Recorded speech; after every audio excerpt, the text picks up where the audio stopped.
Your attention, please, ladies and gentlemen. You're watching Yes.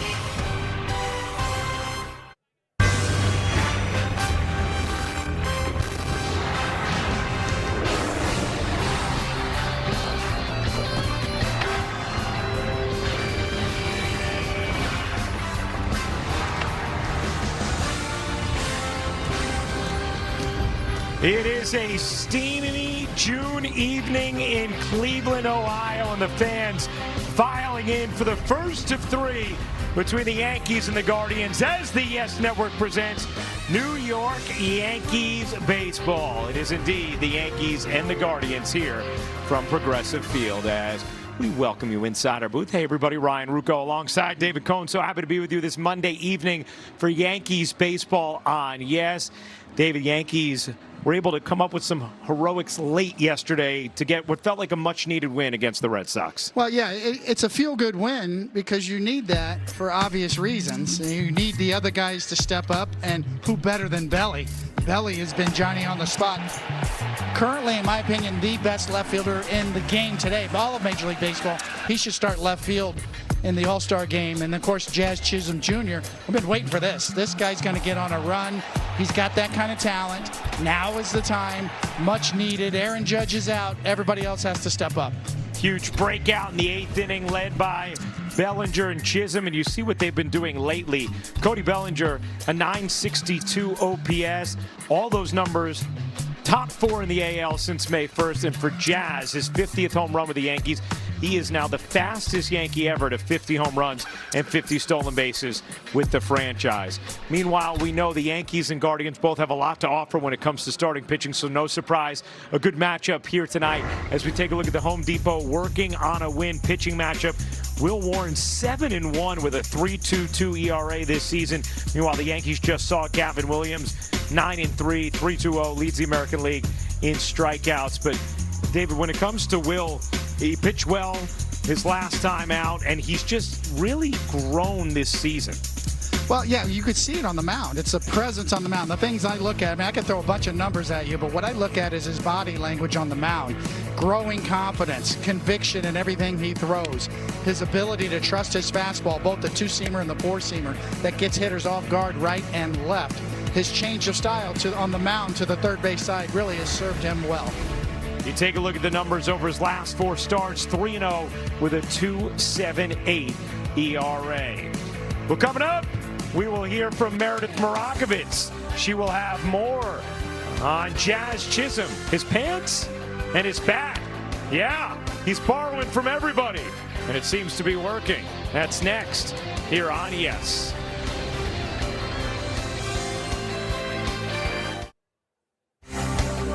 Welcome back to Cleveland, Ohio for Yankees baseball on Yes. Game 1 of the 3-game series between the Yankees and the Guardians is set to get underway in just a little bit.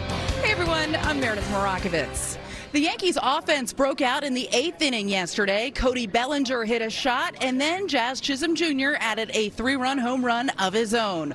We learned that he actually used the captain's bat, Aaron Judge's bat, to hit that home run. Here's what Aaron Boone had to say about that earlier today. I don't find the story as interesting as everyone else. I mean, he grabbed a bat and here we go. You know, I think his first 3 at-bats weren't the greatest yesterday. Yeah. At the end of the day, he's got a ton of ability and he's really good at this game. And I guess on some level it makes it fun that he grabbed Judge's bat. So whose bat will Jazz Chisholm Jr. use tonight? He probably only knows the answer to that. One thing I can tell you, Aaron Judge did not travel with the team. He opted to stay back in New York to have treatment on that stress fracture in his rib. Plenty more to come here on the Yes Network. When we get back, Ryan Rucco will be joined by David Cohn. First pitch coming your way after the break.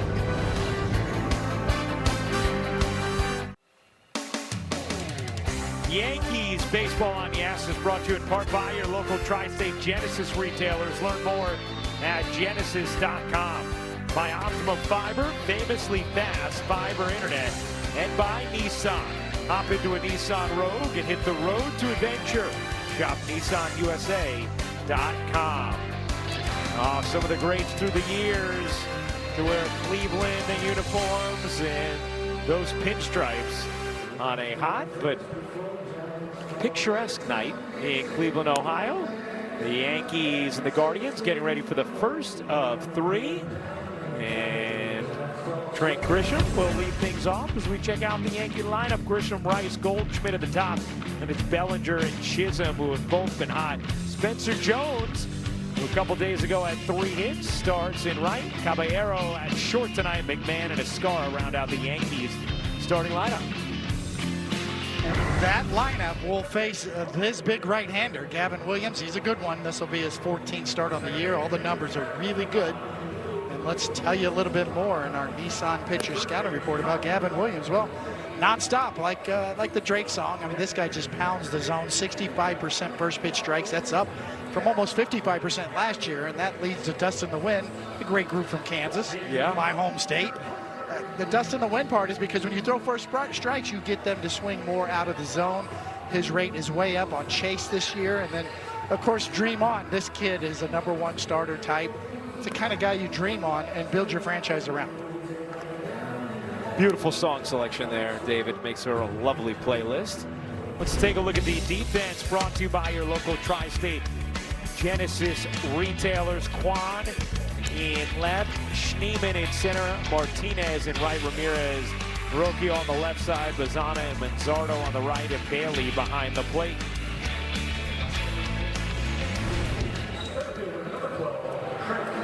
And Trent Grisham digs in to get this road trip started for the Yankees, with the Yankees and Rays in a virtual tie atop the American League East as they begin action tonight. Grisham over his last 16 games in OPS over 1,000, and he takes a strike. 0-1 from Gavin Williams. 81 degrees tonight, but it feels a little warmer than that. That Midwest humidity. David and I both weren't long for the field pregame.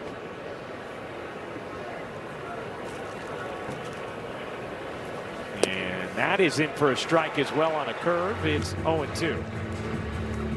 Little cloud cover helps here in Cleveland at Progressive Field because the sun just bakes the dugout where the Yankees are, and the first baseman too. Strike 3 looking as Grisham sees 3 pitches go by and is down on strikes. Well, he'll feature this curveball a little bit more against left-handed batters, and he got the call there. Grisham thinks about it, but you only have a split second to decide. And Williams leads the AL in called strikeouts this season, a category Will Warren leads since the start of last season. Gets a called strike 3 to begin things tonight.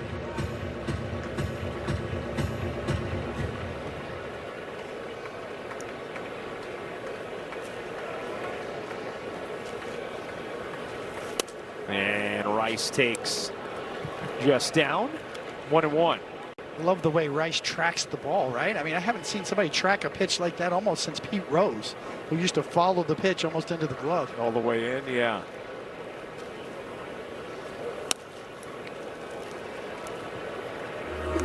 Rice, 6th in the American League in batting average, 2nd in the majors in slugging. Jordan Alvarez, the only hitter with a better slugging percentage, 2nd in the majors in OPS.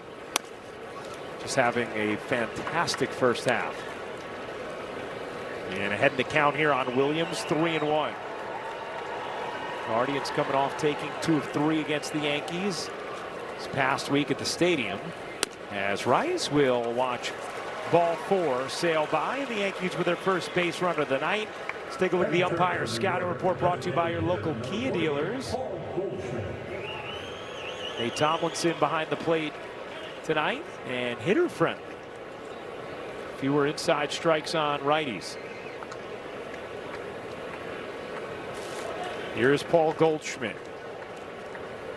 So important to the Yankees as they've navigated key injuries. Swings and misses there on a 94-mile-an-hour cutter.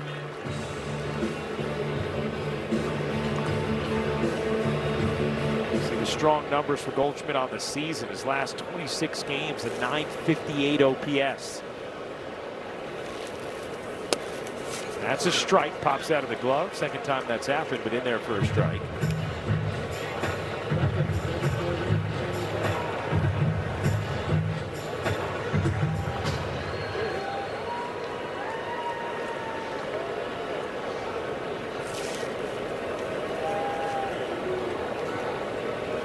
The 0-2.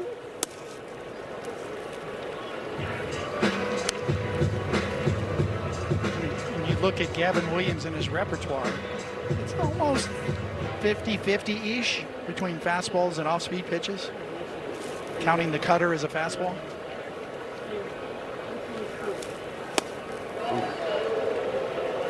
Goldschmidt held up 2-2. Got a slider and a curveball, and you can see Goldie just, holds up easily on that curveball that hangs. Started June 3rd at the stadium against the Yankees, went 5 1/3, allowed 3 earned runs. The Guardians win as Rice is back.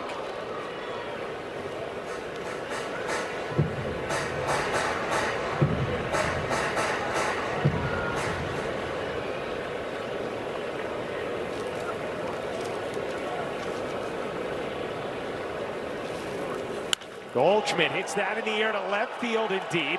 Quan going back, looking up, it is gone. Paul Goldschmidt continues to thump, takes the right-hander out, and the Yankees, with a loud first, have a 2-0 lead.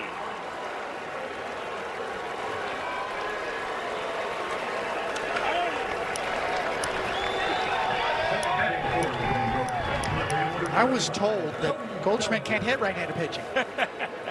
I was told wrong.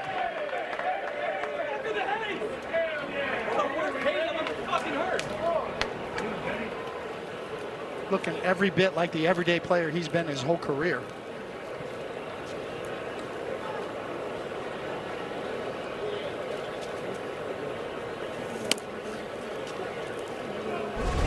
Another look.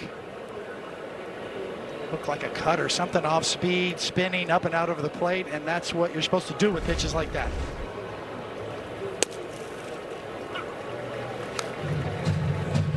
David, he has been so critical to the Yankees continuing to win games while they haven't had Stanton in the lineup. Now this period without Judge, you know, his importance is going to grow even more. And he's thrived with Aaron Boone putting him in there every day.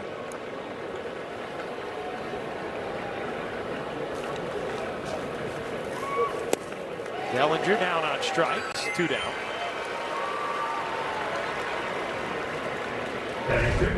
Well, not only is Goldie getting it done, but he's such a leader. And to your point, Ryan. Nice catch there, huh?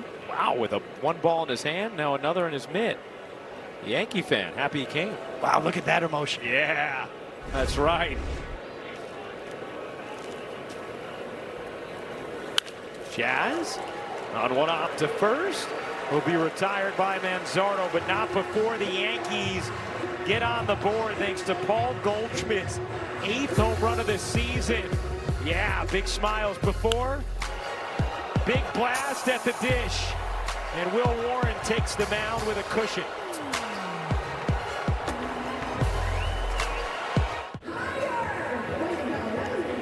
Well, the Yankees get on the board thanks to Paul Goldschmidt's 2-run homer. Let's take a look at the Guardians' starting lineup. Lozano leads things off. Tops in the American League, second baseman at OPS. Jose Ramirez has been a thorn to the side of the Yankees. Then is DeLauder, Manzardo, Schneemann, Martinez, Quan, Bailey, and Rocchio to round out the Guardians' starting lineup. And that man on the mound, David. Towing the slab here at Progressive Field in Cleveland is Will Warren, and the numbers jump off the page. They tell a story. He's been exceptional, and a little bit more in our Nissan pitcher scout report. And he should have been a Cowboy like Toby Keith. There's some old school to Will Warren. A fastball 70% of the time, 2-seam, 4-seam, purple haze. Well, in regards to that fastball, a lot of hitters just don't pick it up. It's a 4-seamer, it's a 2-seamer, it's movement, it's life, it's a lower release point, and And don't sweat the technique on the third base side of the rubber. He's been outstanding. Very nicely done, Dave. The song references this season have been a little outstanding. Eric B. and Rakim. Yeah. Don't sweat the technique. Will Warren isn't at all. He's actually thriving with new technique. Meredith talking about that in the pregame as well, that shift to the third base side of the rubber and the way it has helped Will, who showed a lot to like last year and has built on that here this season. That's in for a strike, 1-2.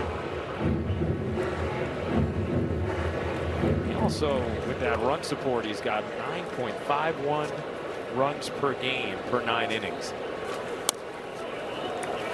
Like that as a pitcher. Sometimes that's what matters the most. What day you pitch on. Sometimes you feel like your teammates don't like you if they're not scoring runs for you. Why are they? Why are you picking on me? That would be Ryan Weathers this year. Yeah. He's always won every year. All right, of all the starters that you were in the rotation with the Yankees, who's the guy who would bother the most if he wasn't getting run support? Boomer. Wells. It didn't take much to bother him. But you want him in a big game, especially here in Cleveland. Yeah. He was the guy that could neutralize Jim Thome. Some of those tough left-handed hitters, turn those switch hitters around, make them bat right-handed, Vizquel and Alomar. Strike 3. Lozana down, looking, one away. Let's take a look at the Yankee defense, brought to you by your local Tri-State Genesis retailers. And you see that our Car Shield defensive player profile is going to be on Jose Caballero, getting the start at short tonight, David. Well, you see the numbers. He's been exceptional at short. Defensively, he's made all the plays. He's covered a lot of ground out there. He looks the part.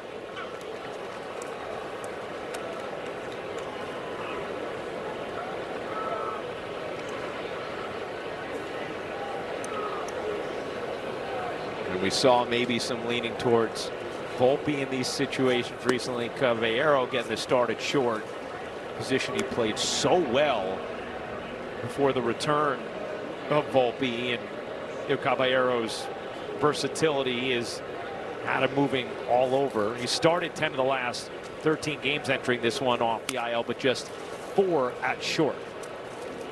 Well, against tough right-handed pitching, you're going to see Spencer Jones in right. And therefore, Caballero is going to be at short. I mean, right now, the way things look. It's going to be nice to see Spencer Jones get a little playing time. Yeah, give him some run. Then when Dominguez comes back, the Yankees are really going to rely on their depth, in particular their outfield depth, because of the Aaron Judge injury. It's a nice feeling to solve some problems from within. You don't feel like you have to go outside of the organization to make a trade.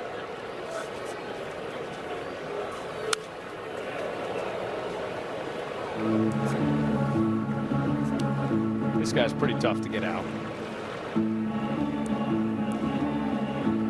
Ramirez has just eaten up the Yankees in his career. A .342 batting average, .983 OPS. But this time he goes around as Warren fans Ramirez 2 away. Well, if you want to know how to pitch Jose Ramirez, this is it. Bad, down and in. Breaking balls off the plate, down and in. Don't give him anything for a strike middle in, because that's what he really launches. So soft away with changeups and down and in with breaking balls and show your fastball. That's how you do it right there. Will Warren showed you. Here's Chase DeLauder in his second big league season. Takes a strike, going 1. Has a 19-game homerless streak and is batting under 200 over his last 28 games. He started this season with a bang at 4 homers his first 3 games.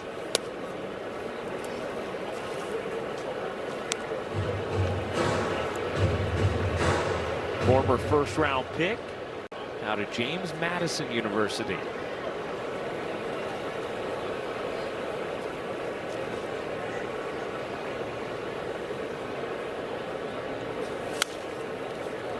It's 1-2.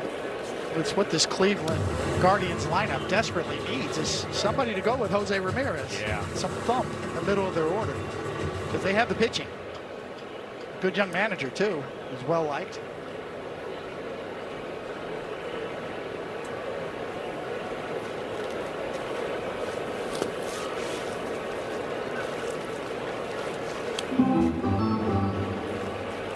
See the offense. There's Stephen Voigt right there.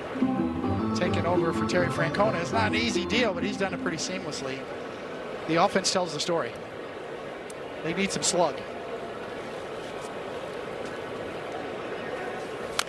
Tapped, weakly foul, wide at first.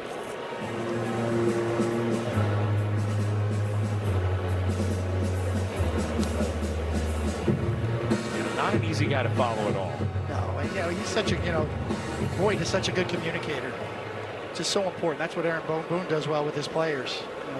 You got to command the clubhouse, first and foremost as a manager. Ripped, foul again.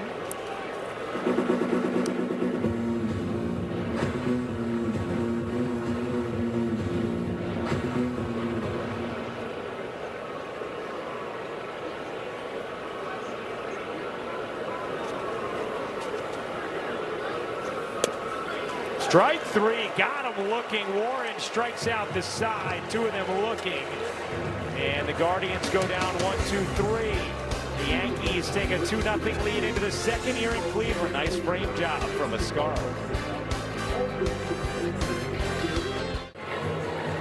Let's check out one of today's player props, brought to you by Bet365, where winning is everything.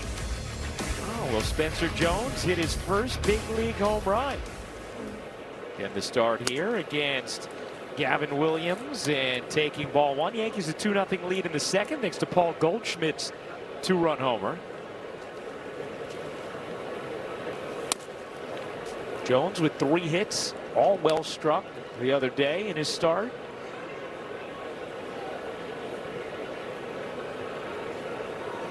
I'm excited to see him with a little runway maybe here. 3-0 on Jones. You kind of feel like his first call-up, you got nerves, your first time around, you're not really yourself. Now this time around, okay, you should be ready to go. First one's out of the way, you got sent back down, you hit a few homers down there right away, now you're back. That pitch in there for a strike, 3-1. Let's check in with Meredith for a little more on Spencer Jones. Well, guys, first time he was in that starting lineup since he had been called back up, he went 3 for 3. He told me earlier that day that when he went back down, he was able to kind of process everything, put it all into perspective. That made him just want to work a little bit harder when he got back down to the minors. In reflecting on it, he felt like he knows he can hit at this level, and he wasn't necessarily overwhelmed by any of it, but just being back up here this time, much more comfortable, knows what to expect, and knows the routine on a daily basis. The thing for him, he said, the intensity every day is so different up here, and you don't realize that until you're living it.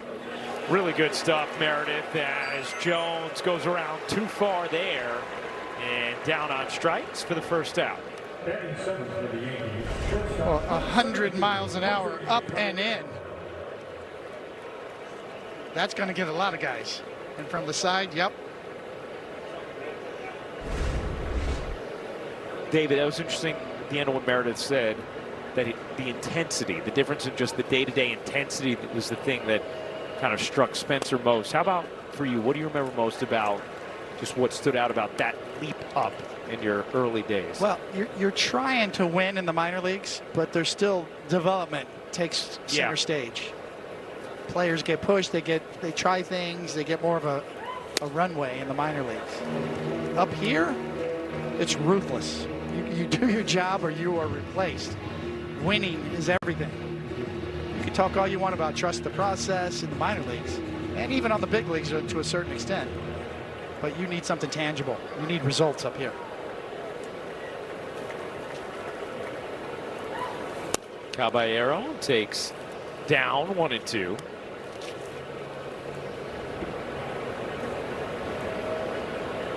That's kind of the theme for the Yankees this year. You know, the narrative around the Yankees is there's a new sort of saying, we'll see. Yeah. And there's the perception that There's a new ruthlessness to the Yankees decision making. And I don't know if that's true or not. It's a narrative, but it kind of feels like on the field they're buying into it. Caballero skies that to right. Martinez back in the corner, and that one's going to be in the seats, a foul ball. Right, there's been an urgency. That's even a better way to put it, a sense of urgency Yeah. for the Yankees, that the window is now. They're built to win. There's a little bit of chip on their shoulder, too. I mean, all the criticism about running back. They didn't do nothing, didn't do enough in the offseason. Well, all the guys they signed back are doing pretty well. Yeah. The 2-2. In the dirt, it's full on Caballero.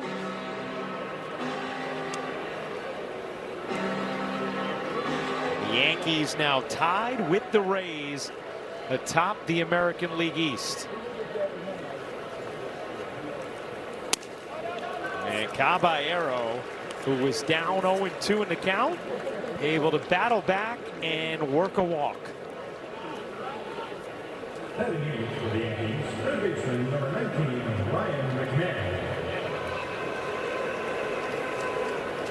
Here's Ryan McMahon, who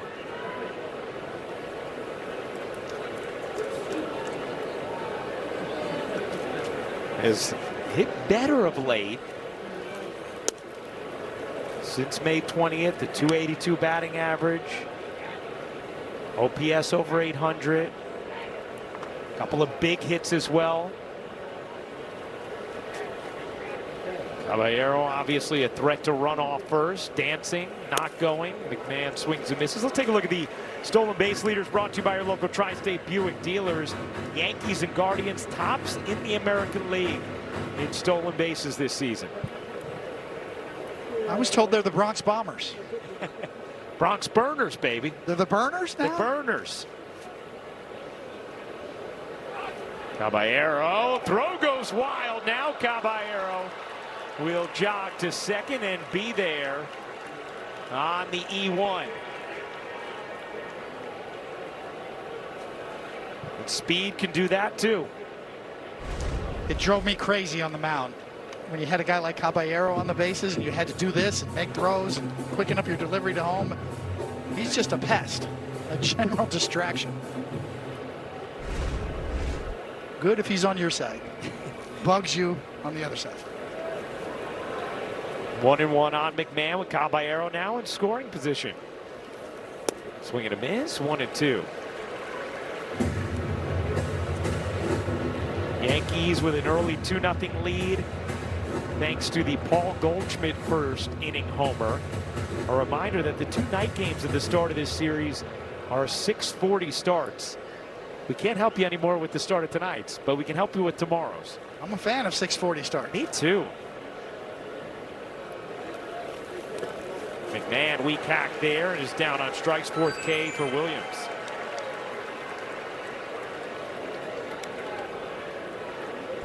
You know, we mentioned Williams throws his curveball more to lefty, especially to finish, and that's a good one. Down in the dirt, right over the top of home plate, and those are the ones that are more effective. You could see the drop on that pitch. It looked like it was right down the middle, and it was gone. Here's J.C. Escarra, who thought he was headed back down to the minors, but then because of the cervical headaches that Austin Wells is dealing with, Escarra stays here, even with Ali Sanchez getting the call up. Aaron Boone has talked a lot about still believing there is more in there offensively from Escarra. Just love the way he's handled the staff as he taps one to second here. Yankees held off the board in the second. We go to the bottom of the second inning in Cleveland. First game of a 3-game set. The Yankees a 2-0 lead.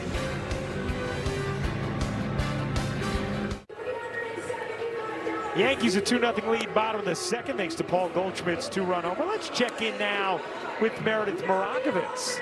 Well, Ryan, you were just talking about the catching situation with Ali Sanchez and J.C. Escara up here at the big league level. As we know, Austin Wells currently on the injured list with those cervical headaches. He did have some imaging done today. Aaron Boone asked about it prior to the game. Still no results on that imaging. We're hoping to hear more in the postgame. Depending on what the results of that are, he could potentially join the team and just be around in Toronto. But in speaking to Austin Wells, he could not pinpoint one play that had happened on guys. He felt like it was more a cumulative thing, and he thought more than anything just part of kind of playing the position. He said when things started to get a little bit alarming is when he was having some really big pressure headaches towards the front of his head. He started really not feeling well. He thought it was time to tell the training staff. That's when they started going through the testing. He was tested for a concussion.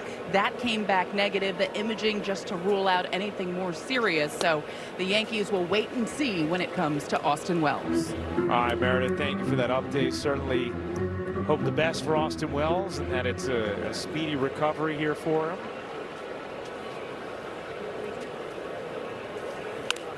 Will Warren dealing to Manzardo, who had a big series at the stadium last week.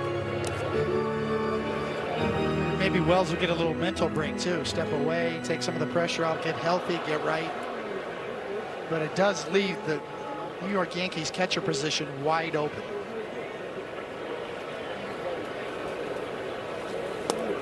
Did he go? He did not. 2-2.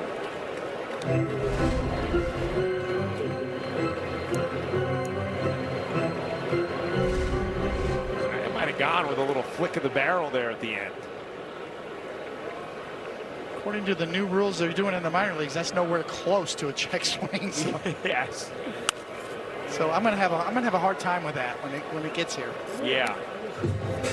But yes, it's we've said before on our previous broadcast, but there's a new rule potentially that's being tested in the minor leagues, and it's based on the foul lines. If you're a left-handed hitter, it's the 45-degree angle of the foul line that you have to break for a check swing, and the same for a right-handed batter on the first base line. So that's a lot farther than we just saw. So I'm all messed up right now. I don't know what to think about check swings. I never knew in the first place. It was the most ambiguous rule in all of sports. So they're trying to put some sort of measurement on it. So I applaud that, but I think they're going the wrong way with it.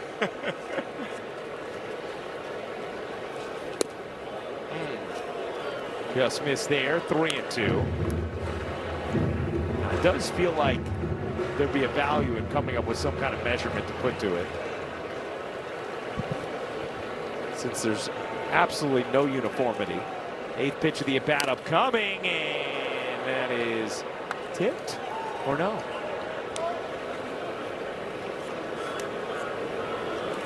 No, I guess so. Zardo just got a piece.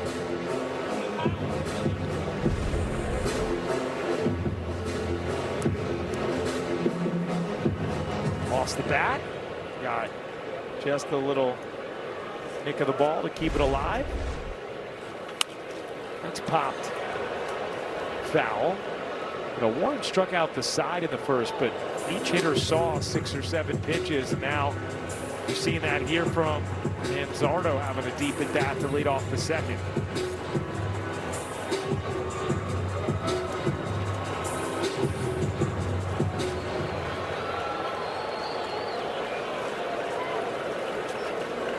Three-two. Just missed with a backdoor sweeper, and Manzardo, the first base runner of the game for Cleveland. Let's take a look at the Mohegan Sun team scouting report on the Guardians. Well, like Aretha Franklin, they deserve some respect. They among the industry, they develop pitching as well as anybody. The Yankees got their pitching coach from Cleveland, Matt Blake, and he's a good one. Shining star, that's Jose Ramirez at third. He really is a superstar and a shining star. And the flashlight, favorite group, Parliament, back in the day. Well, that's what Jose Ramirez is. He puts a flashlight on that dugout, and he makes everybody better around him. So that's the guy right there for me that makes this team go.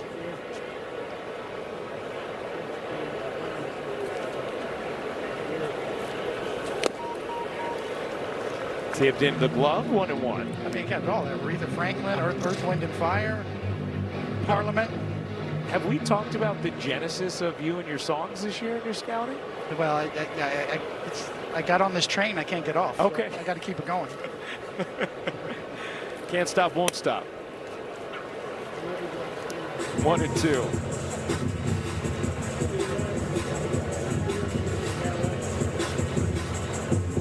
I think what we should start doing is releasing like a Spotify playlist at the end of each game for your scouting of that day. We could do that. Yeah, you put together a really nice playlist from today's songs. That's grounded to second, could be two. Jazz to Caballero, and there it is. Beautifully turned 4-6-3 double play.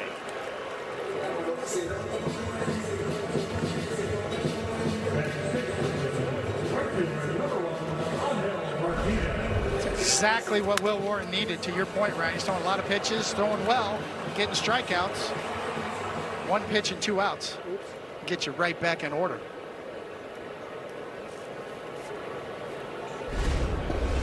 Here's Angel Martinez. Takes a strike.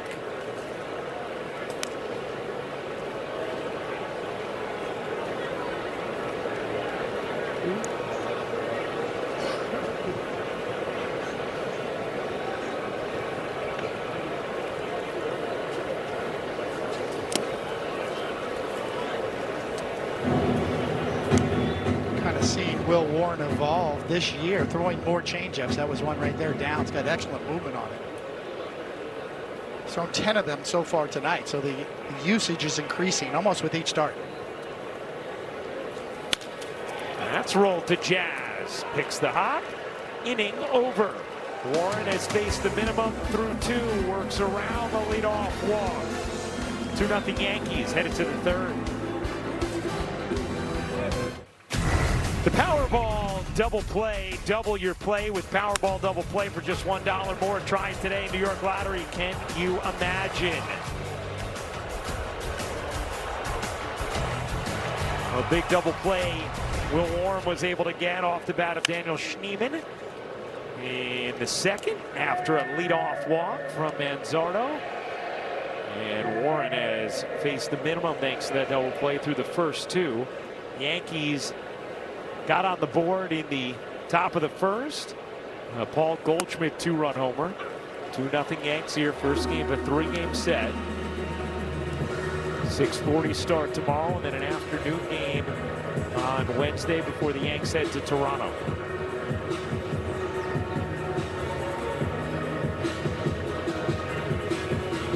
Numbers for Grisham really strong of late. Last 16 games, batting over .370.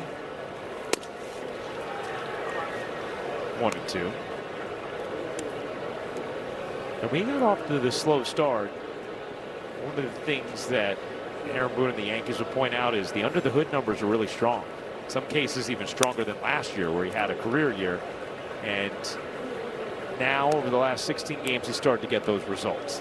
Yeah, you think back to the offseason when he took the qualifying offer. You know, Trent Grisham made, $5 million-ish last year, and now all of a sudden he jumped up to the qualifying offer. He's repriced himself, and the Yankees look great for extending that qualified offer. They needed him.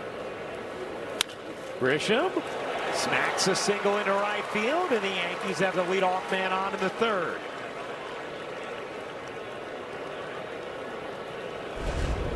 Even more important now that he's getting going with the Aaron Judge injury. He's a staple in center field right now. The Yankees have him on a 1-year deal. So all the criticism, take it back. Yeah. Need him. Here's Ben Rice inside with a 98-mile-an-hour sinker, 1-0. Rice walked, scored in the first.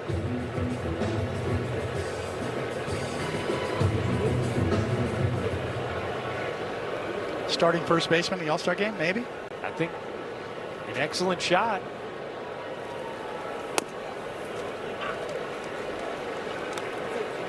You think he and Bellinger have starting left fielder and starting first baseman? Really good shots to start, yeah. They deserve it.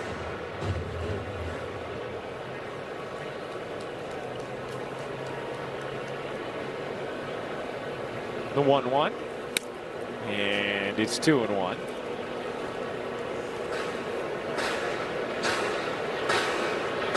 This is one thing that is a constant with Ben Rice. He gets himself into good counts. Getting good pitches to hit is so much easier said than done. I've heard so many hitting coaches over the years talk about aggressive but selective.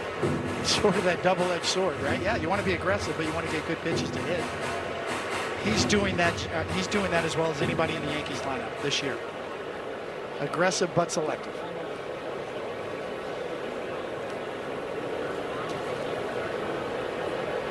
The 2-1. Smashes that just foul outside of first. 2-2.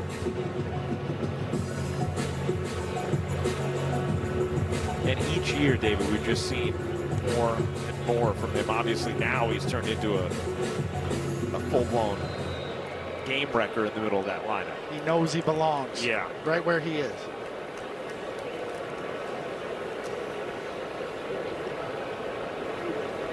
Two.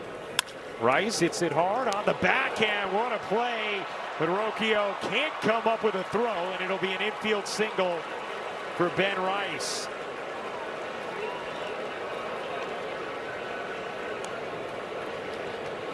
Exit velocity presented by Spectrum as Paul Goldschmidt comes to the plate. This was in the first.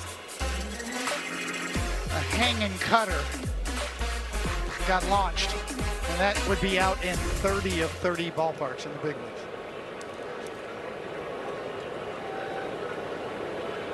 You see 5 of his 8 home runs have come in the first inning this season as he turns on that. Just foul. It was a heck of a play by Rocchio. It was a great play. That diving stop. And he had the out at second. He just couldn't get the handle. Yeah.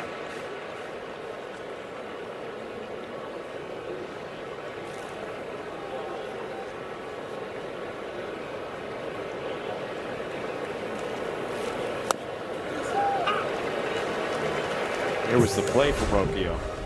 Well, first it's hit hard. So excellent coverage, and you got it right there. Yeah, man, you needed a fork. Stick a fork in it. First and second, nobody out. 0-2 on Goldschmidt. Towering pop-up off third. Ramirez with the infield fly called makes the catch. 1 away. Big out there for Gavin Williams.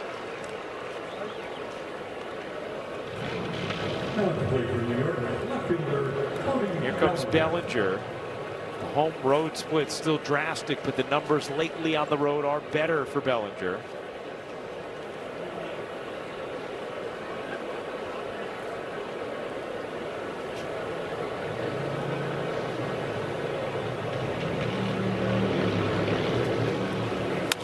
And he fouls that away.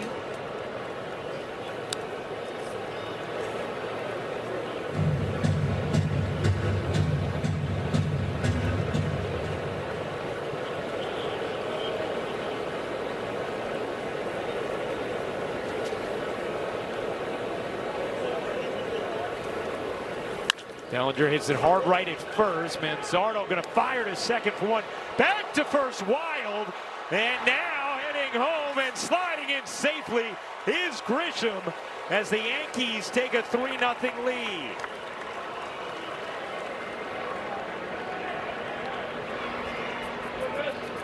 An E6 on what could have been a double play turned into a run for the Yankees. Well, for me, this is an unforced error, because you don't need to make this throw. He really didn't have a chance. So a good inning and a bad inning for Rocchio. He made a good diving stop and then couldn't come up with the play, and then an ill-advised throw here to second, wide right. And Grisham going to scoot on home. Yeah, David, you're right. I mean, that has to go in your pocket. You got no chance at Bellinger there. Yeah, especially with the pitcher rushing over there to cover. That's the hardest play. Rocchio tied for 9th worst in the majors in defensive run saves since 2025. There goes Bellinger taking off, throw down on the money, and Bellinger is eliminated. But the Yankees tack on another run. They get some help from the Guardians defense. This time, their defense comes through, but not before. The Yankees make it 3-0.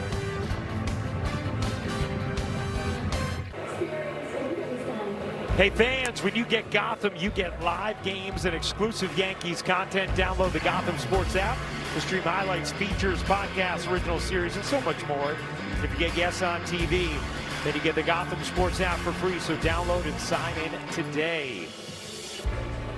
The Yankees a 3-0 lead. They get a little help from the Guardians defense there in the top of the third. And Will Warren pitching with even more of a cushion as he faces 7, 8, 9 in Cleveland's order. Stephen Kwan shows bunt, pulls back, and it's 1-0.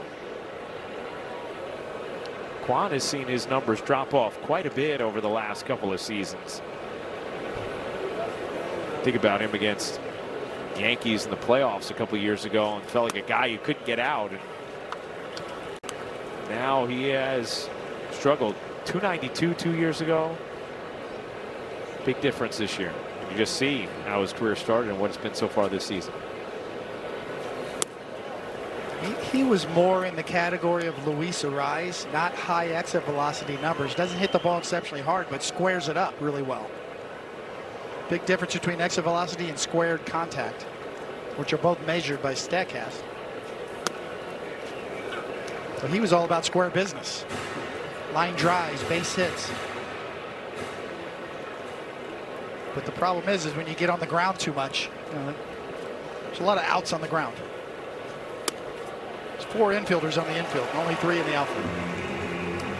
And he works a walk here. The pitch was called a ball. The catcher's challenging. Or did he? JC Sonara is going to challenge. And The call is confirmed. New York has 1 challenge remaining. the T-Mobile ABS challenge and confirmed a ball. So Yankees with just the 1 challenge remaining and the walk holds.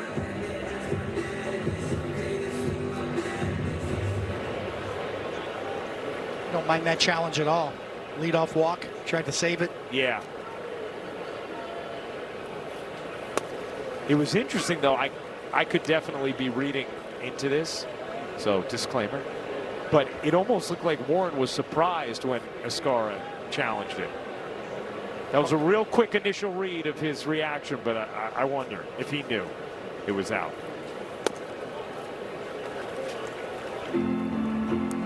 One and one.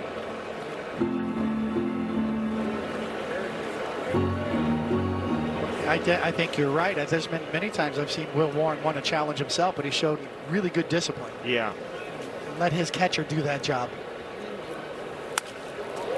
Hitting the air to left field deep. Bellinger racing back. It's over his head and off the wall.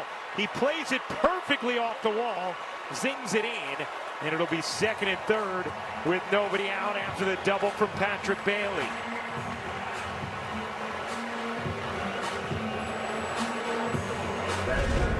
First things first, it's hammered. We saw Patrick Bailey throw a seed to second base to get Bellinger.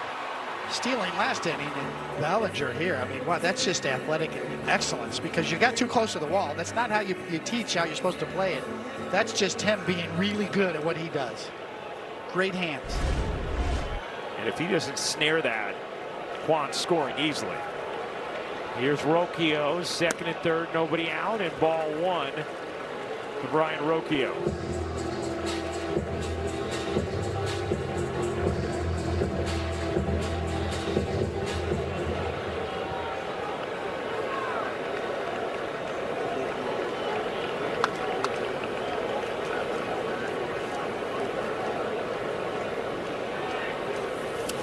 Wild pitch. It sticks back behind, and that run will score easily as Kwan taps home. Bailey goes to third, and it's a 3-1 game.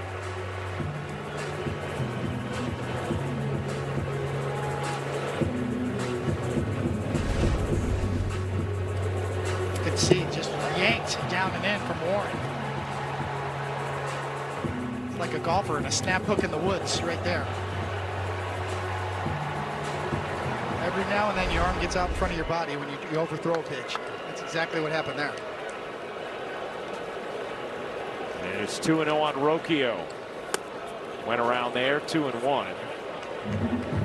Yankees infield back on the right side. McMahon plays about even with the bag, creeps in a bit in front of it. That catches the outside corner, and Rocchio is going to challenge. The pitch was called a strike. The batter's challenging. And challenge The unsuccessful. call is confirmed. Cleveland has 1 challenge remaining.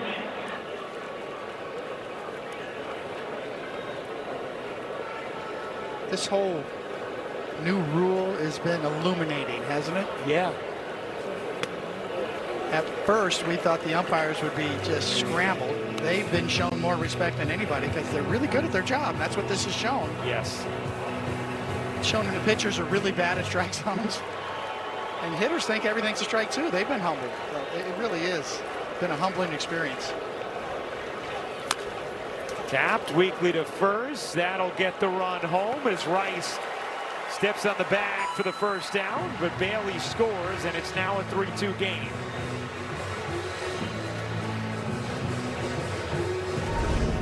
You can see Rice is playing back here, so there's no chance at home. Take the out.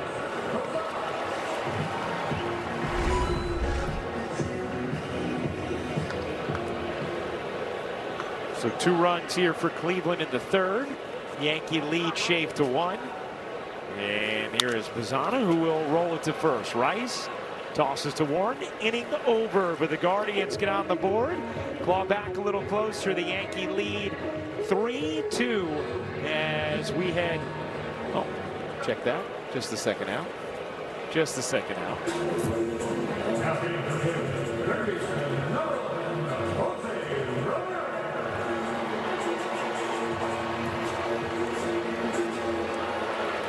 Did it get you to, or did I get you? You know, it kind of felt like it should have been a third down. It did. There was something about the toss, but you know what? They have the outs right up there. It happens every year to everybody. Here's Ramirez. Well, either way, Warren's getting to face Ramirez with nobody on base. Whether the inning was ending there or he's facing him here. That's what he wants.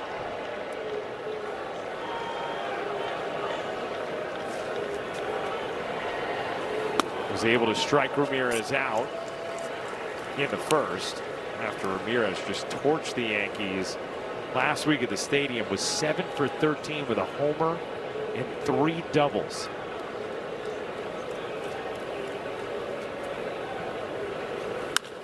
It's that one hard and into right field, a base hit. And Ramirez on with 2 out here in the third.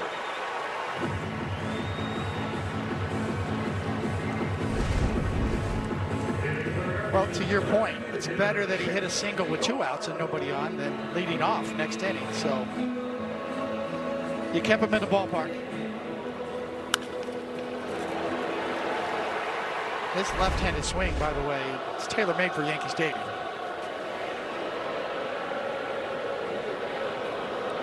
Chase DeLauder up, struck out looking his first time.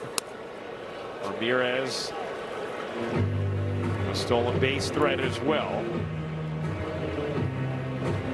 He's 5 home runs away from becoming just the 9th player with 300 homers and 300 stolen bases.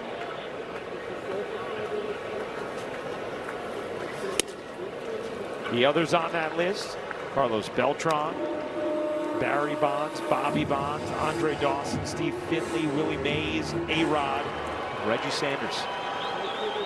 Barry and Bobby. Yeah, how about that? Bobby Bonds was an animal in the box. He could really hit. There's a base hit into right center field. Grisham and Jones racing over. Jones cuts it off. Ramirez will be held at third. He lost the helmet between second and third, thinking about home. But the inning continues for Cleveland now with first and third and 2 down. He absolutely was thinking about trying to go home, and you see good batting right there. Change up down and away. Maybe didn't quite get down and away. But yes, Spencer Jones does a good job. Get over there and cut it off and get a good throw right back in, because this guy's thinking, I'm going to score from first. Any mistake at all, He wants it. Spencer Jones says, not this time.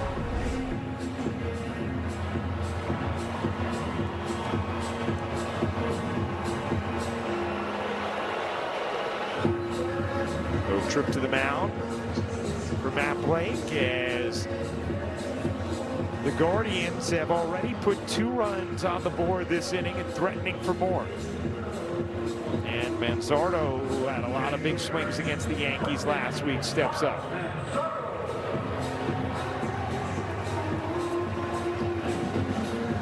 This is the part where Will Warren has made great strides this year as compared to last year. Last year, some of these innings would get away from him. This year, he's retained his composure in these spots. Let's see how he does here. Lauder at first, Ramirez at third. Pitch. High and outside, ball 1. Manzardo walked his first time up. Daniel Schneemann is on deck.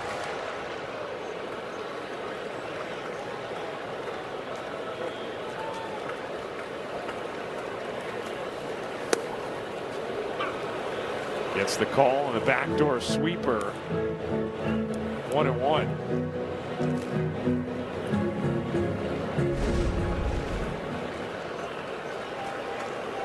Good job by Escara. That ball broke around the plate. Yeah. Cleveland's already been wrong once in the box in this inning. 1-2. I think had they wanted to challenge that one, they probably would have been successful. I got that call every day in 1992, right? I mean, that was a strike. That's the difference between the strike zones today and yesteryear. Warren trying to get out of it here, already up to 61 pitches. First and third, 2 out. The 1-2 hit right back up the middle and off the glove of Caballero into center field. That'll tie the game at 3 as DeLauder goes to third. And an RBI single from Manzardo makes it a 3-3 game.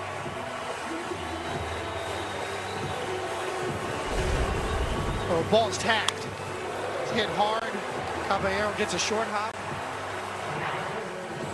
and is not able to glove it.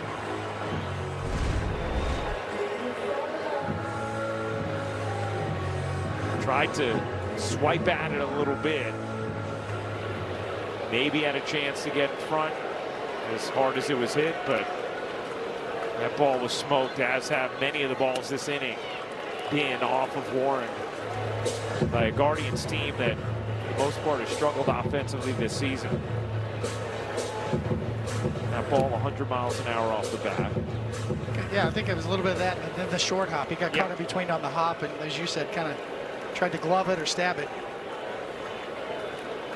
Here's Schneemann. Grounded into a double play his first time. First and third with 2 outs. Broken bat. Looper. That one Caballero will grab to end the inning. Where the Guardians put up 3 and tie the game at 3 at the end of 3 on Yes.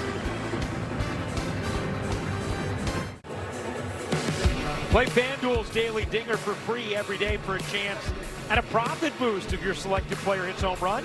And here are the featured home run odds for today's players, Jazz and Belly.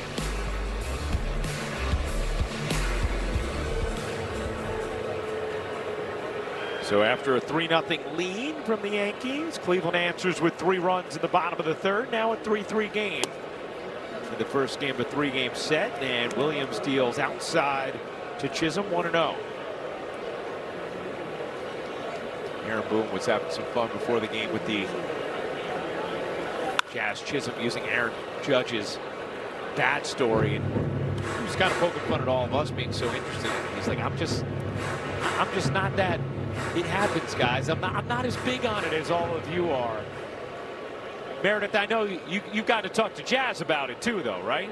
Well, from Jazz's perspective, he said he knows that he cannot swing Aaron Judge's bat as hard as he generally swings his. So he felt as though he'd be focused more on making contact, less on swinging hard. That's why he grabbed the bat to begin with. He actually did it last year and strained his oblique. So he knew if he was going to do it the same way, he would have strained his oblique, as you see Jazz called out here at first base. So he knew he had to take a little bit off of his swing, and he felt as though that helped him in that particular at-bat. But he's grabbed Caballero's bat in the past. He uses his, obviously, sometimes. Aaron Judge, a little bit of everyone in that clubhouse, with the exception of Giancarlo Stanton and Paul Goldschmidt. He has never grabbed either of those. It is interesting, though, because a lot of times when you hear about guys changing something up, it's when they're not going well, right? Like that was the beginning of him using the pants and changing the bat. Well, he's been hot. So to change mid-game yesterday was interesting, although the first 3 at-bats didn't go well. The 4th one certainly did, as Jones takes a strike.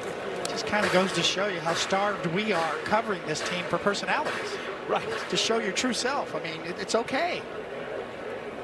Sometimes you feel like guys are just, you know, they're afraid to say something wrong sometimes. Sure. In their interviews.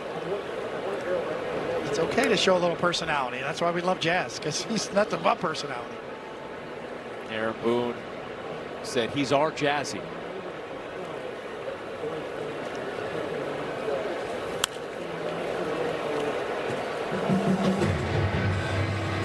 Jones fouls that off, 1-2.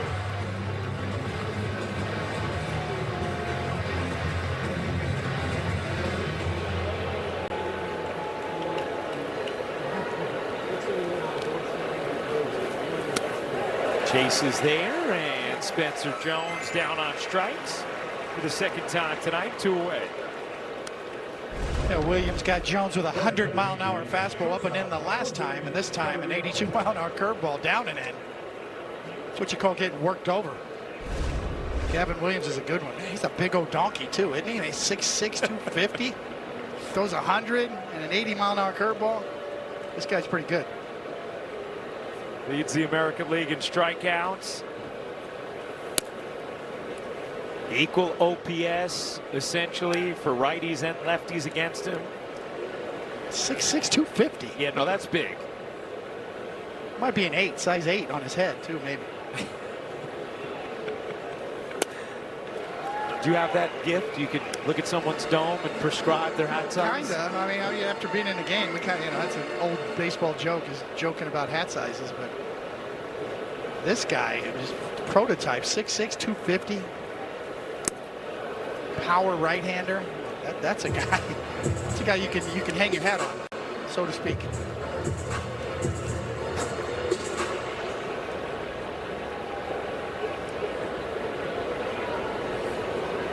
Caballero, 2-1, and 3-1.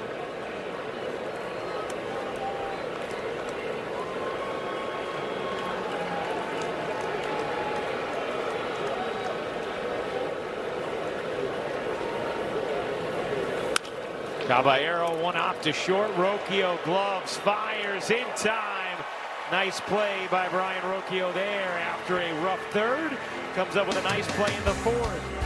We go to the bottom of the 4th inning in Cleveland. It's a 3-3 game.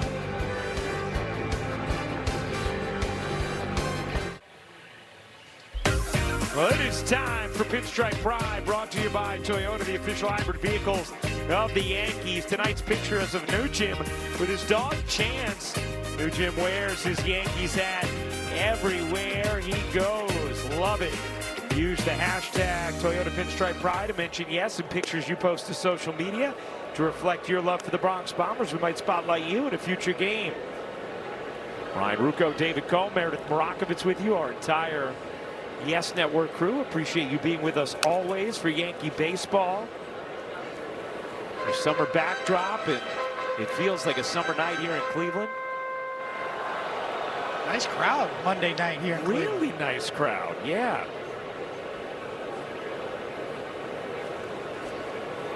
There's Angel Martinez. He takes strike 3. Beautiful curveball, clipping the outside corner. And the 4th strikeout for Warren. I love his curveball. I think it's underutilized to me. I like the tilt and the downward tilt it gets. And look at him buckle. A left-handed batter, no less. For me, sometimes if he gets such great movement on a sweeper, it's hard to control sometimes. Curveball, you can drop in there. And to your point, David, he uses it just 2.7% of the time this year. Especially left-handed batters, right there, to finish or to get ahead, I think is a really good weapon for him. There is Stephen Kwan, who started the third inning rally with a walk. 1-1 on Kwan. 86 called strikeouts now for Will Warren, which leads the majors since last season. Roll to second. Jazz. 2 gone. Should have used dust in the wind for him, for Will Warren, right? For all those called third strikes. Oh, like yeah. the dust from the catcher's mitt, dust in the wind. Very nice. So not only are you coming up with song titles, but you're always thinking about double entendres. Yes, you gotta be Italian. Yeah. But there is something to Will Warren and all those called third strikes. What does that tell you generally, David, when a pitcher has a lot of called third strikes? The deception is there. That's so hard to measure. He throws from a lower slot, 2 different kinds of fastballs that catches hitters off guard. The ball jumps at hitters, even though it's not 98 to 100. There's real built-in deception there. That's every Major League Baseball analytic department is trying to find a measurement for exactly that. What is deception? How do we measure it? Can we teach it? A little bit of a crossfire. Maybe he's hiding the ball a little bit. His lower arm slide, the movement on his fastball, all of those things together add up to all those called third strikes.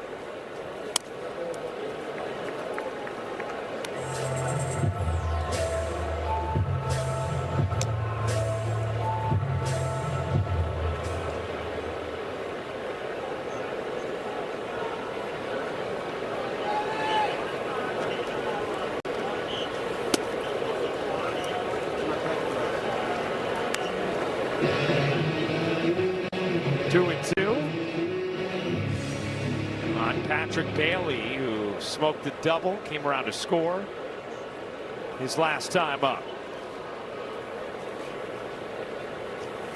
Fouled straight back.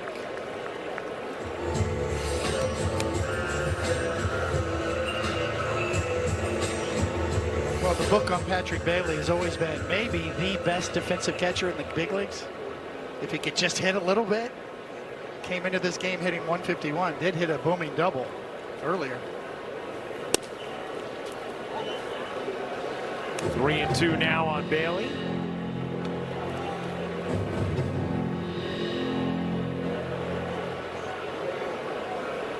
And we saw him throw a seam to second when he threw out Bellinger. An absolute hose. The 3-2. Pop foul, still full.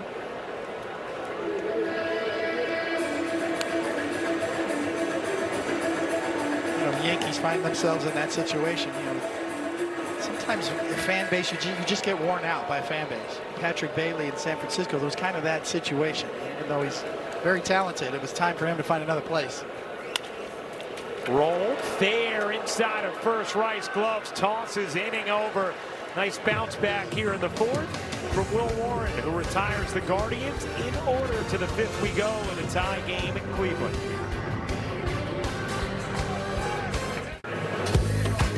Well, the World Cup is coming to New York and New Jersey, and you can get in on the World Cup Mania at Yankee Stadium on Thursday, June 18th. The first 18,000 guests in attendance will receive a Yankees soccer jersey courtesy of Bank of America. Tickets are going fast, so get yours today at Yankees.com. Looks pretty cool. Here is McMahon leading off the top of the 5th in a 3-3 game. All right. Turn those dogs over.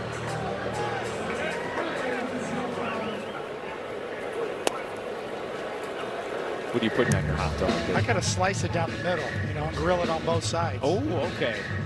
I thought you were going to say it's a choking hazard, but all right. No. I like to slice it and get it nice and crispy. Okay. Only mustard. That's it for you. Only mustard. All right. I like mustard. I'll do some sauerkraut. Sauerkraut's good. Yeah. Good for the guy. I know you're big on gut health these days. Gut health, yes. Yeah. Who knew? Yeah. Maybe throw a little kimchi in the mix. We weren't talking about gut health in 1970. So. McMahon fouls it back. Or sunscreen. Yeah.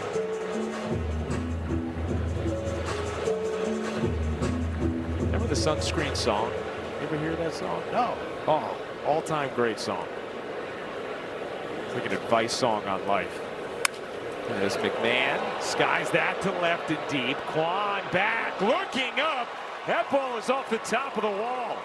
And Ryan McMahon been hitting better of late with a leadoff double to start things in the 5th.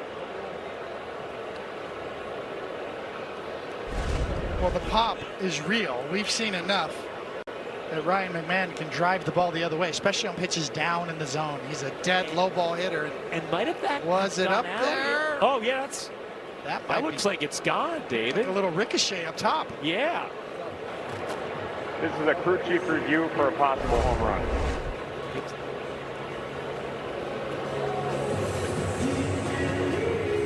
I think that's gone, David.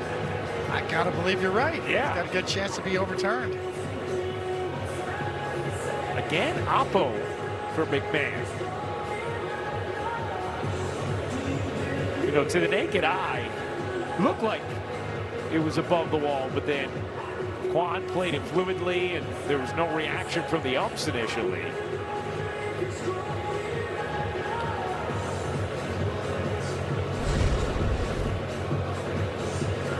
Yeah, man. Call's overturned. It's a home run. That's gone, baby. Ryan McMahon, he looks towards the dugout and says, oh, really? All right, nice. Home run number 7 for Ryan McMahon, and the Yankees take a 4-3 lead.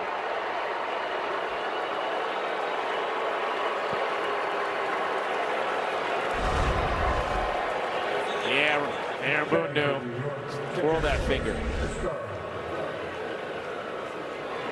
Think about all the calls in the history of the game before instant replay. Yeah, so true.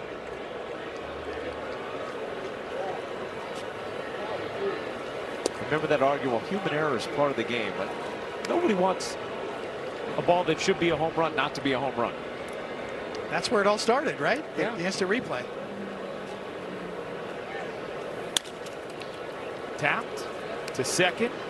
Bazana will throw to Skara. Well, like most lefties, a really good low ball hitter. And you can see that ball's down around the knees, a breaking ball, and he just hammers it. The classic left-handed swing, and yep, that's gone. Do we get to reload the home run call? How does that work? It was a little anticlimactic. So. Yeah. Grisham tips, and it's 0-1.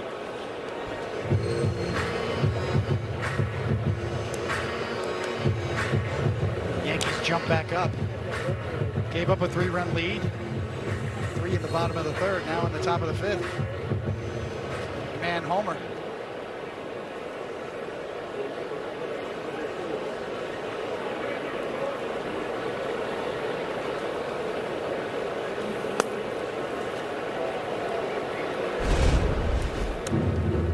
You can see the breaking ball's down.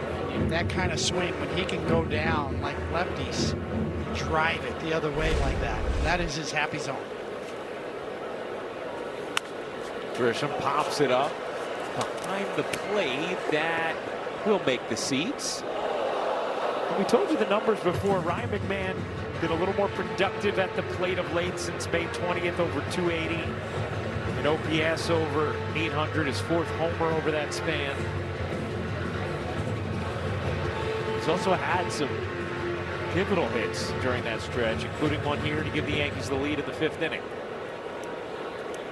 Well, defense and homers were part of the equation for him in Colorado, and that's what the Yankees need. Inside on Grisham, 2-2. McMahon's always had a high strikeout rate, but he's been a great defender at 3rd, and he's got the potential to hit 20 to 25 home runs.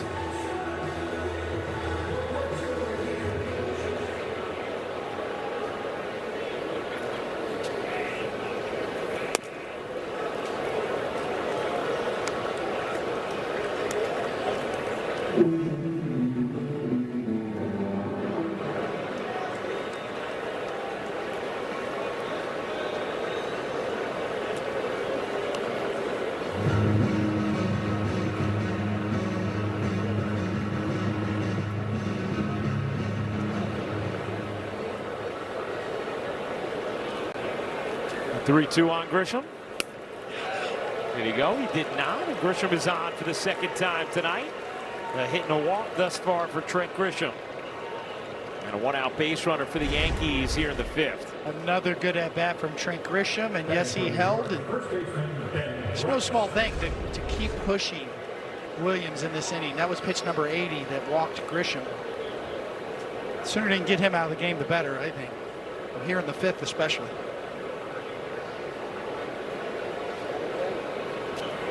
Here's Rice.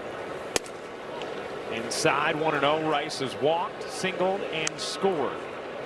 The pitcher's called the ball. The catcher's challenging. All right, a challenge here. They've already been wrong once, and they are wrong twice. The call's confirmed. Cleveland is out of challenges. David, what you talked about before, about how enlightening the process has been, well, that is 0.1 inch off the zone, and the home plate umpire nails it. Yeah, I'd stick my chest out if I were him. Yeah, home plate. That's flex worthy.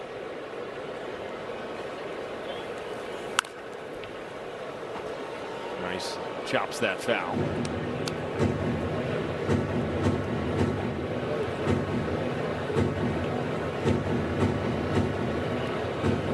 The overturn percentage from the ABS. Overall 53. Catchers by far the best. Pitchers by far the worst. Stands to reason. Also feels like the pitchers do it the least frequently as well. Almost by design. Yeah.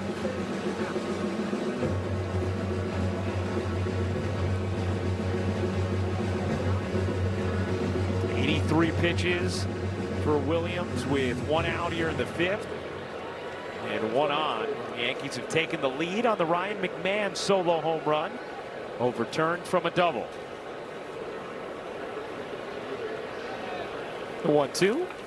Rice lifts that to center field. Schneemann back on the track at the wall, will make the catch for the second out as Grisham has to pick it up a little bit, was jogging back, and they realized he needed to add some haste, and is back in time.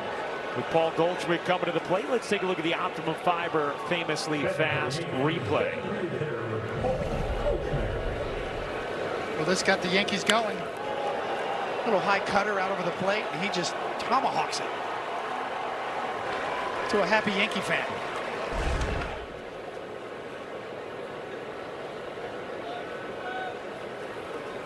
Inside and high on Goldschmidt, and Grisham will scoot to second on the wild pitch.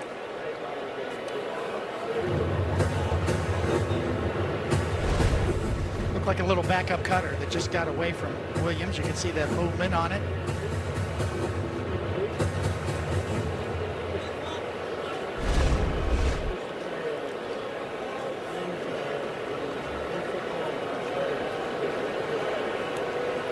Yankees 0 for 4 with runners in scoring position. Cleveland 0 for 3 tonight. 1-0 on Goldschmidt. And now 1-1.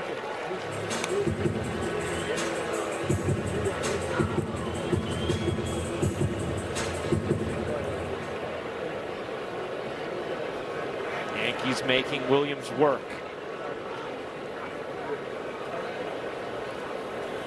2-1.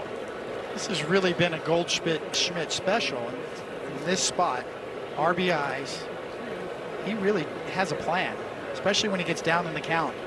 Goes the other way a lot. Big hole on the right side here. We've seen him shoot the ball that way.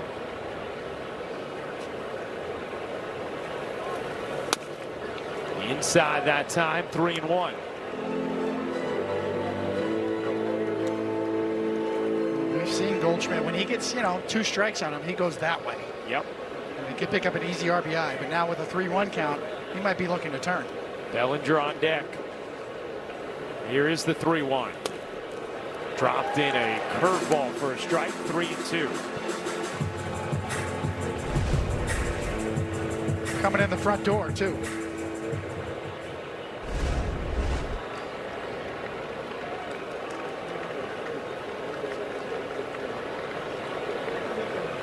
Three-two. Broken bat, humpback, looper to short. Rocchio makes the catch, ends the inning, but the Yankees take the lead. Ryan McMahon it up and out to left. Ruled a double at first. Aaron Boone knew, and now everyone else does too.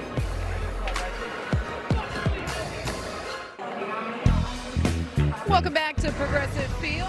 Time for the injury report brought to you by Montefiore Einstein, the official hospital of the New York Yankees. As you can see right there, Max Fried continues to show a little bit of progress, increasing his throwing to 120 feet this week. I spoke with him yesterday before the Yankees lost for this road trip. He said he'll get imaged at some point in time again during this week. If that goes well, he expects to be able to start throwing off the mound. Still a process, guys, to get him back out here in the starting rotation. One thing we have seen, these Yankee starters have been so good to start the year, and they certainly have been holding it down with Max Fried on the IL.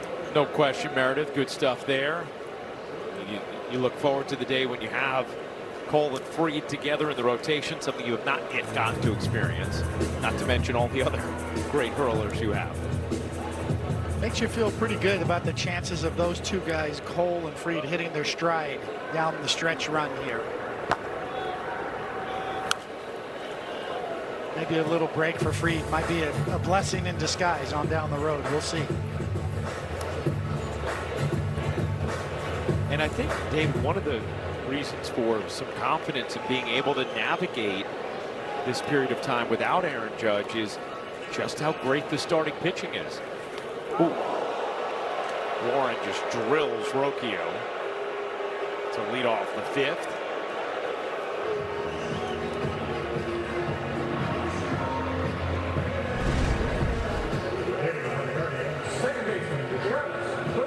Ow. No chance to get out of the way. Nope.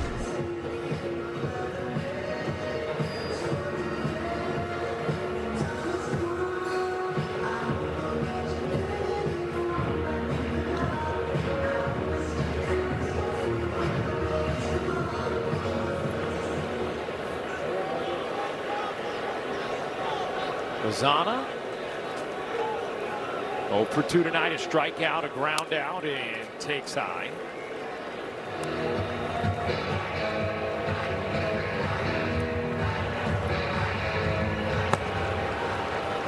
Holderman up in the Cleveland pen.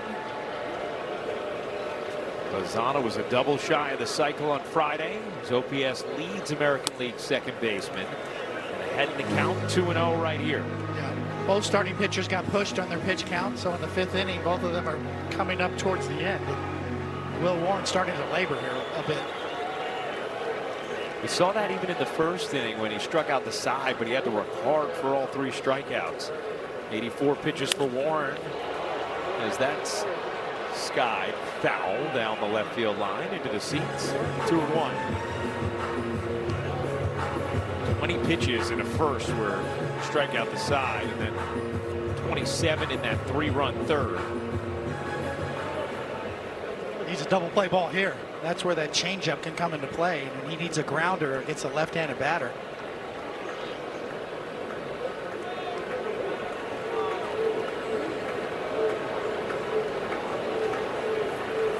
Swinging and a miss, 2-2.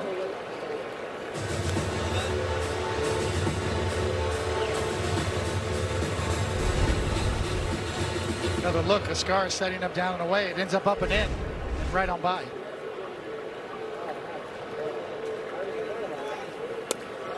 Strike 3, got him looking with that changeup. 5th strikeout for Warren. All right, it's time now for Name That Yankee, brought to you by Prevagen, made for your brain. David, here we go. 2000 with the Yankees, then a lot of years in Cleveland, before some with St. Louis, 105 wins. Difficulty level is an 8.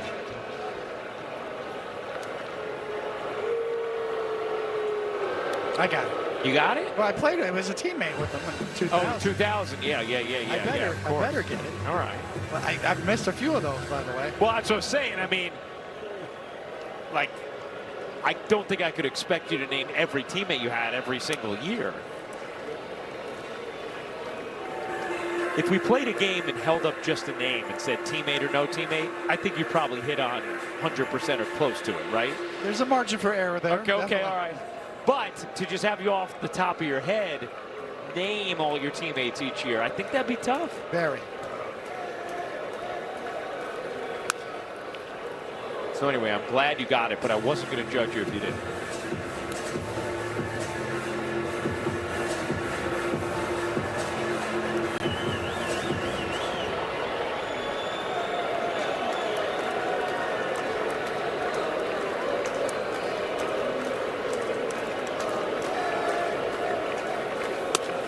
Swing and a miss, 1-2.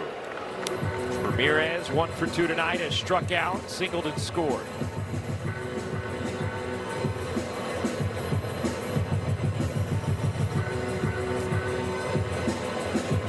Warren sitting on 90 pitches.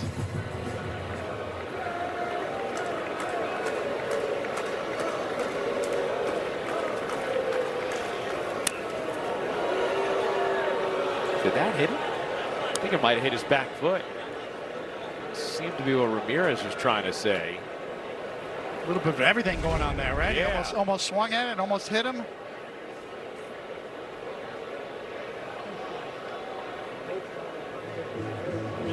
I don't know if you can tell from there. He might have felt the glove hit him in the toe. I don't know if we can see a baseball or not there.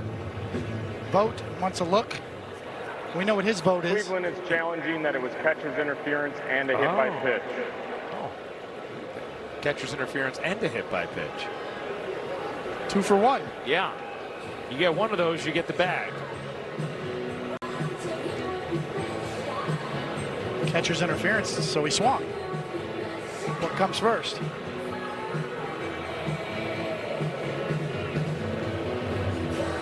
I'm not sure he swung, but that's how you pitch him down and in with those breaking balls, and that's how he struck him out the first time. Another look. It's not a swing.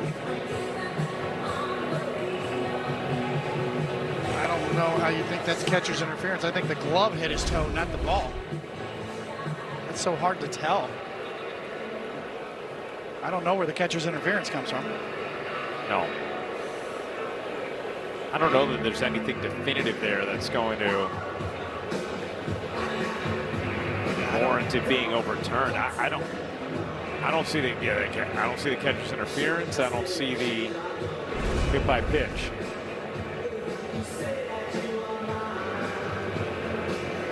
Ramirez hears something. He felt something on his foot, rather, and I think that was the glove. Yeah. Rather than the pitch. I don't know how you overturn that unless they have some sort of view in New York that we don't have, which is possible.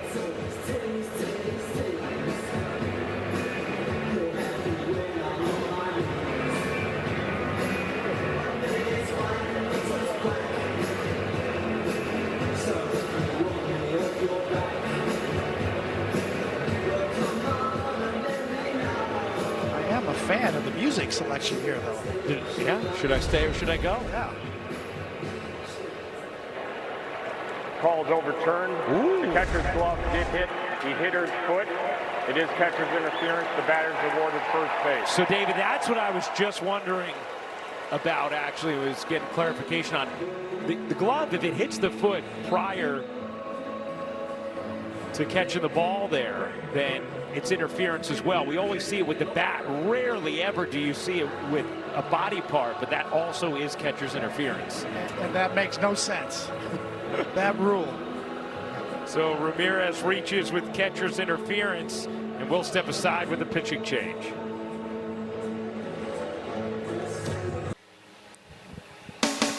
Yankees Baseball on Yes is brought to you in part by the New York Lottery.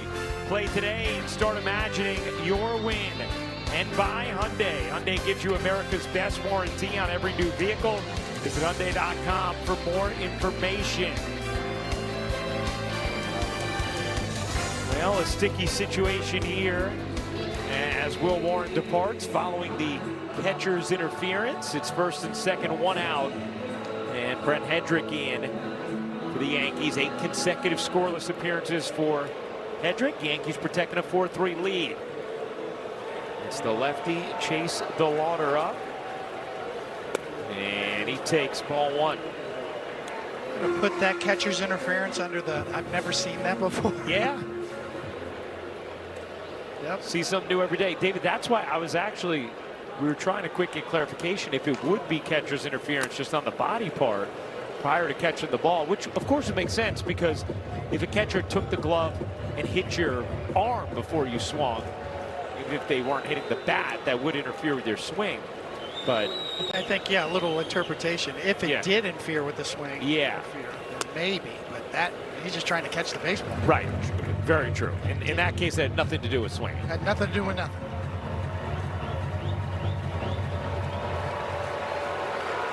Because now, if you're a sly hitter too, you could just break the balls coming in, just put your back foot right on the catcher's glove. Kick his glove. 3-1 here on DeLauder with Manzardo on deck.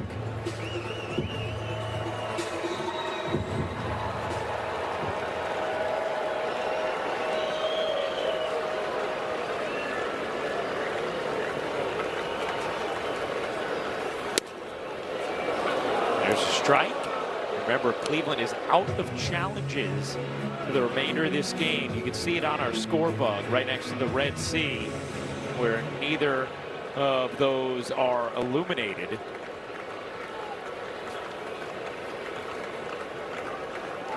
A 3-2. Swing and a miss.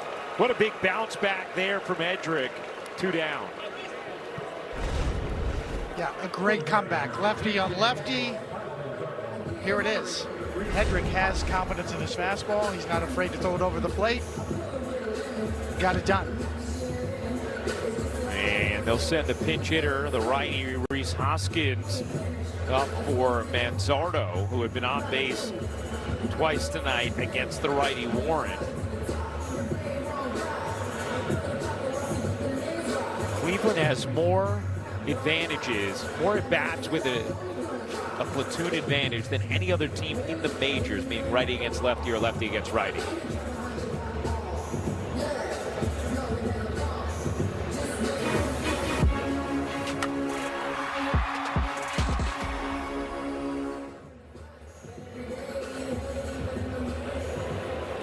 Warren a spectator.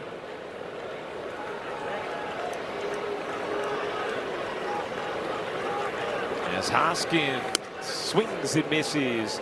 0-1.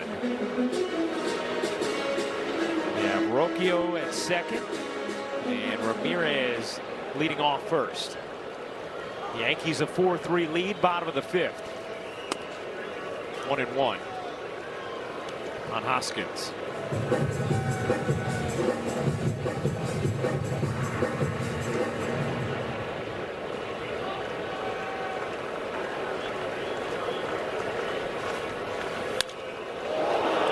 That's fouled away, 1-2. Here's the actual catcher's interference rule.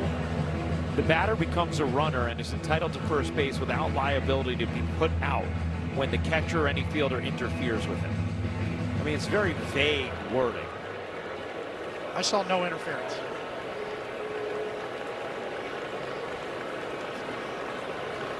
The 1-2 stays alive, still 1-2.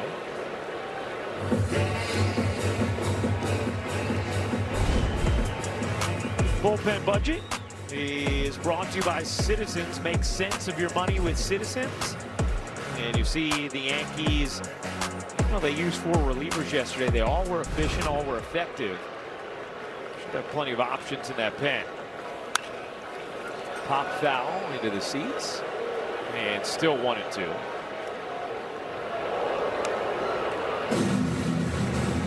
Hedrick trying to get the righty Hoskins out here.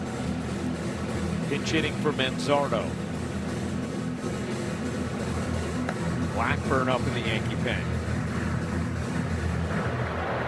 Hedrick been an unsung hero for the Yankee bullpen so far this year, trying to do it again. 2-2.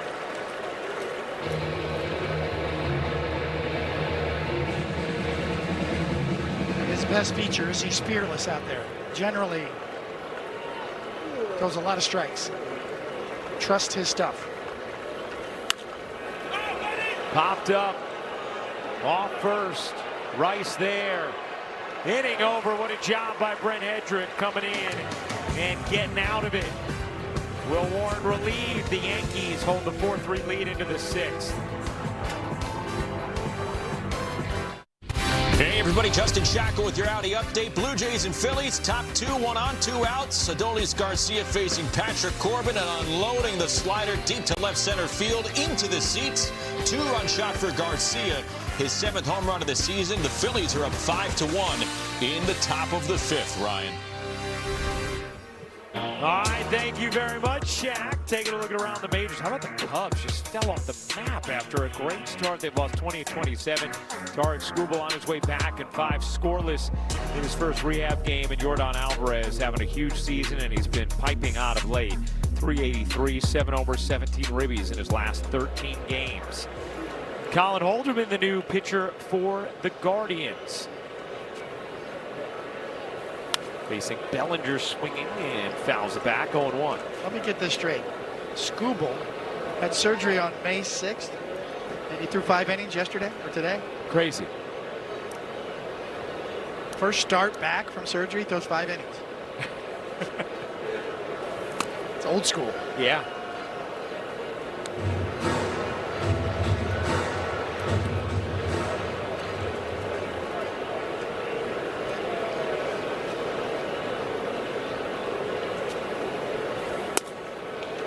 Crackling sinker for a strike, 1-2.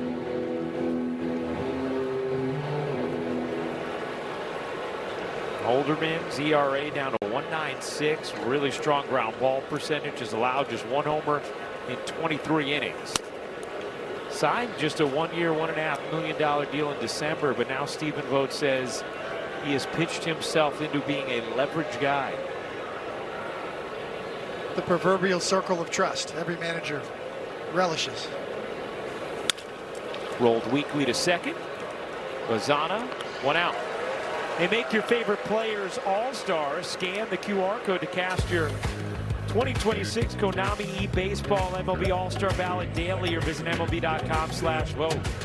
I can tell you've had All-Star on your mind. You've been dropping it now. You're starting to sense it, sniff it, feel it. Well, I think there's some guys that are very deserving, and your fan base, needs to get behind them. Yeah. And the Yankee fan base does, as good as anybody.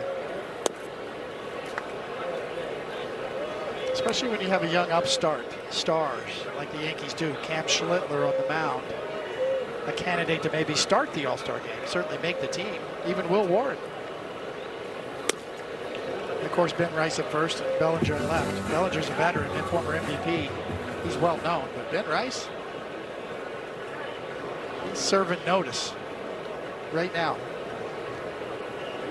So yes, it's okay to talk about All-Star game. Yeah.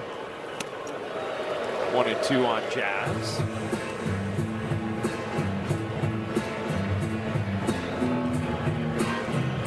And guys, take a look at this. Benny Barrels. They were wearing the shirts today. The team supporting Ben Rice, and why wouldn't you when you have 18 home runs and 45 RBIs on the season coming into tonight? Now, David, I can't help but wonder, do you feel like you had a little something to do with that shirt? Because you've been calling him Benny Barrels all season long. Yeah, I stole it, Meredith, from somebody on social media. I'm sure of it, like I do most of my material. Now, guys, this is kind of funny. He actually was sent those shirts about 2 days ago, and he handed them out to some of the players you saw. Spencer Jones, one guy wearing them. JC Escarra had one on today, too. Ben told me he loves the shirt, but they sent him a ton of larges and only a handful of extra larges. So a lot of guys couldn't wear them because they couldn't fit in the large. So maybe he'll give some extras to you two up there. I'm a medium, but I'll fit in a large. Cut off Benny Barrels shirt. You cut off the sleeves and make it a little half shirt. Absolutely, you'll see the Ruco barrels. Make it work.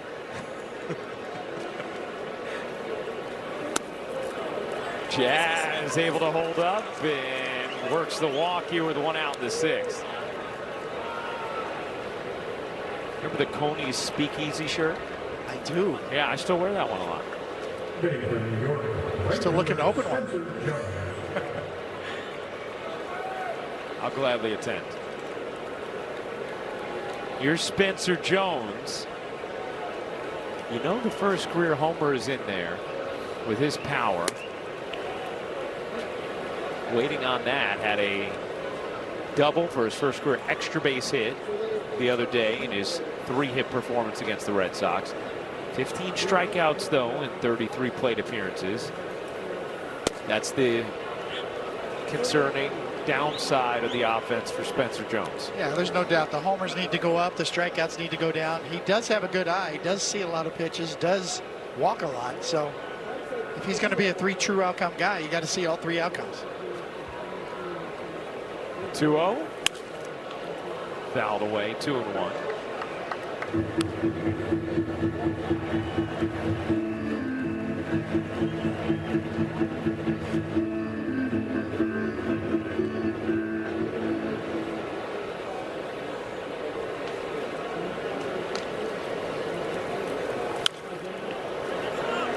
And it's 2-2 on Jones. 0 for 2 tonight with a couple of strikeouts. Ooh, he missed that one. He knew. He had a good swing and a hanger.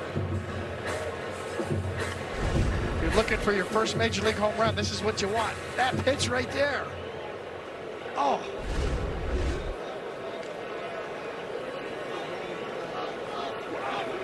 And a check on Jazz.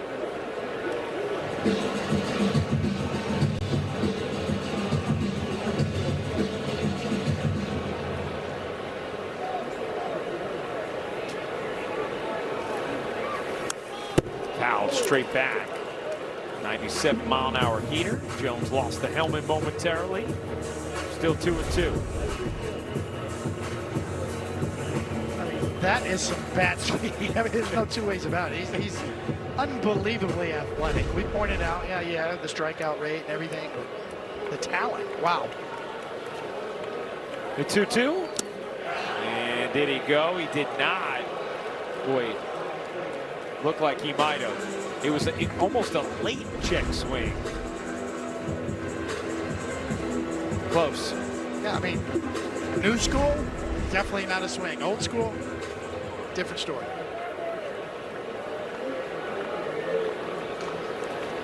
Jazz at first. There he goes. The 3-2 swung on, miss. Throw down is in time, and Jazz is out. Strike him out, throw him out, double play as Bailey throws another seed to second, and Jazz maybe a little dinged up in the aftermath. 4-3 Yanks as we go to the bottom of the 6th.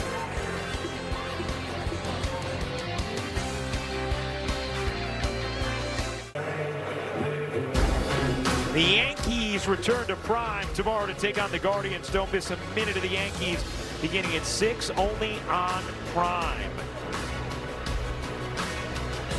Well, Hedrick, after getting a couple of big outs to end the 5th, will stay in there to face Fry, pinch hitting here. David Fry, pinch hitting for Schneemann.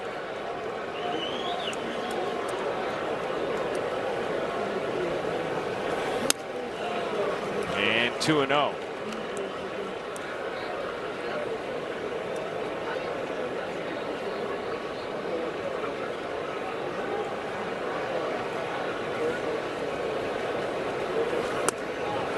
Make that 3-0. As Hill and Blackburn throw in the Yankee pen.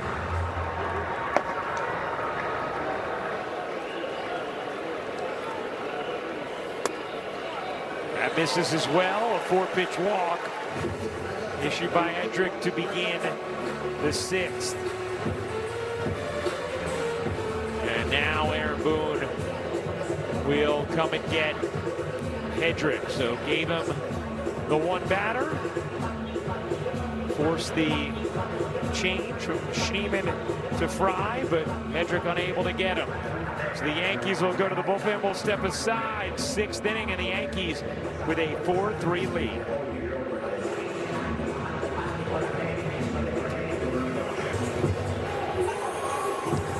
Well, back here in Cleveland, Yankees up 4-3. Blackburn on in relief. See his numbers on the year in 18 games, pretty solid. Not really a strikeout pitcher, more of a movement specialist, but he's been able to stay off the barrel of the bat and do some weak contact. And you see retired all 6 batters that he faced on Friday. So Aaron Boone makes the call to the pen after Hedrick got the 2 big outs to end the 5th. Issues the leadoff walk to Fry to begin the 6th. And now Angel Martinez will hit against Blackburn. Yankees with a 4-3 lead. Both starters' pitch counts elevated early. Gavin Williams and Will Warren. Battle of the bullpens now as Blackburn deals a strike. Guardians are out of ABS challenges for the remainder of the game after being wrong twice. That ball's driven in the air to right field and deep. Jones back, looking up, it is gone. A 2-run homer for Angel Martinez, and that puts Cleveland in front 5-4.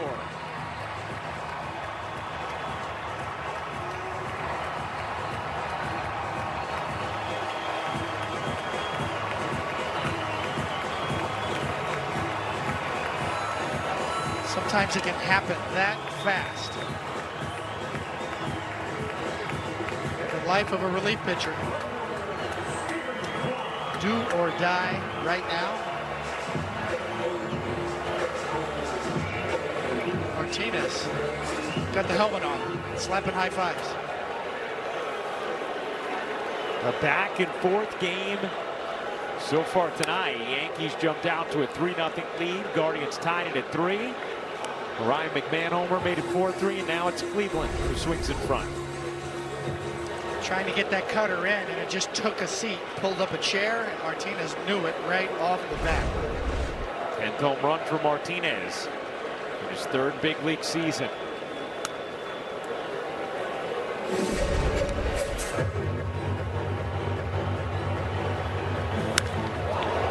The sound and the height were enough to write it on up the stoop. 1-1 on Kwan. Swing and a miss. 1-2. Smiles from Martinez and sadness from Blackburn. The wide world of sports intro in there somewhere, right? The agony of defeat. Yes. The thrill of victory. Tapped. Foul.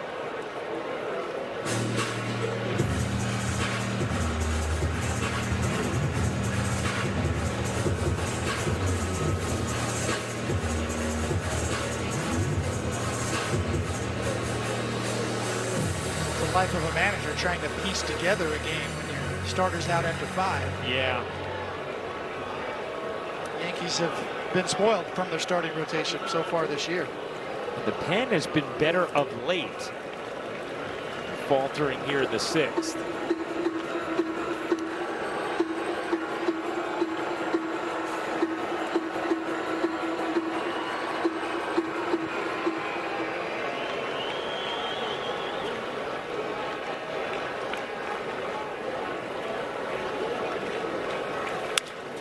Grounded towards the middle. Chisholm on the backhand, got stuck in his glove.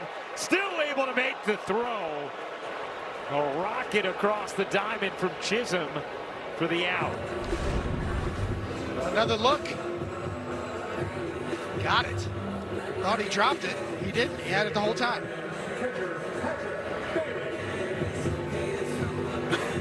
Looking at his glove like, oh, wait, it was in there? I didn't know.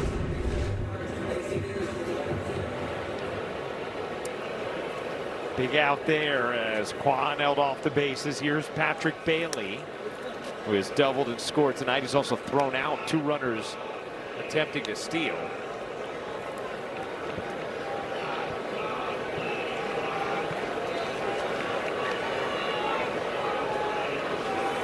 Swing and a miss. Yankee bullpen first 38 games this year. 3.16 ERA, 3rd in the majors. The next 14 games, ERA of 4.5, 23rd in the majors, but the last 12 entering tonight, 3.31, which is 9th.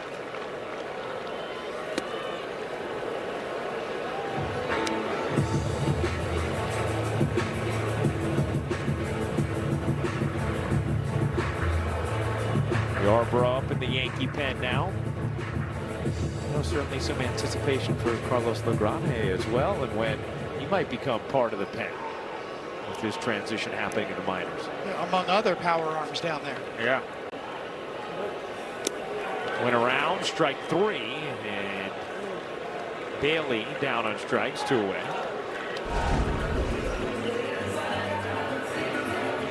The breaking ball down in the dirt.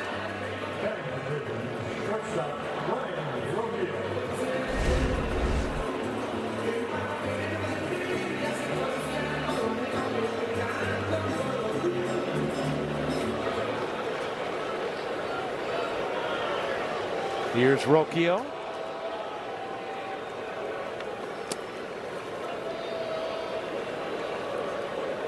I feel like at some point in my life, my last name has been mispronounced into Rocchio. You know, I definitely had to have gotten that at some point. Sounds good. Yeah.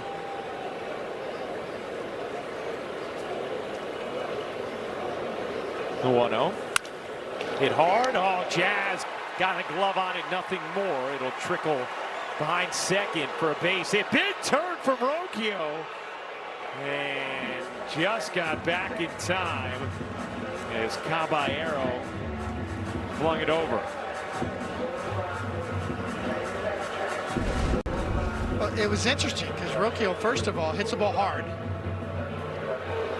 And secondly, second base is vacated because Jazz stays right there and Caballero's got to get the ball. Nobody home. Rocchio sees it, hits the brakes because Ryan McMahon ran over from third to get to second base. And that'll be it for Blackburn. So third Yankee pitcher of the inning is coming in. It'll be Yarbrough. The Yankees still trying to escape this 6, trailing 5-4 in Cleveland.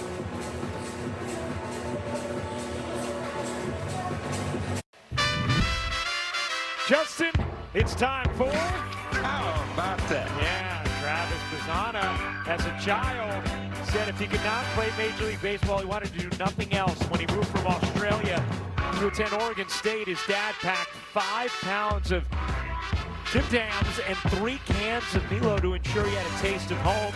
Growing up in Sydney, he captained Turramurra High School's cricket team to its first New South Wales State Championship.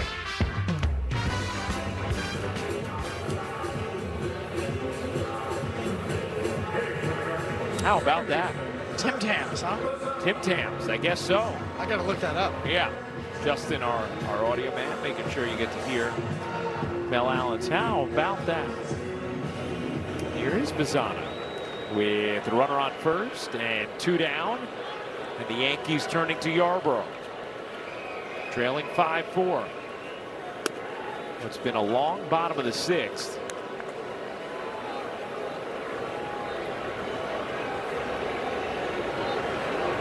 .213 ERA in his last 7 appearances.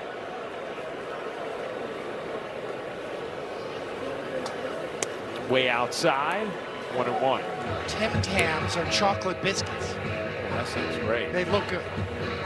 5 pounds of them. 5 pounds of Tim Tams. Wow. Little chocolate biscuits. Must have been the most popular guy at the dorm in Oregon State.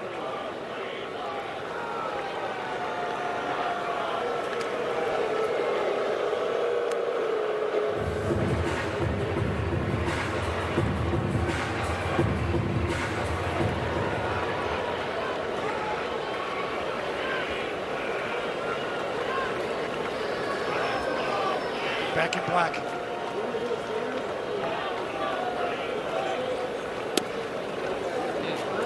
Just missed there, 2-1.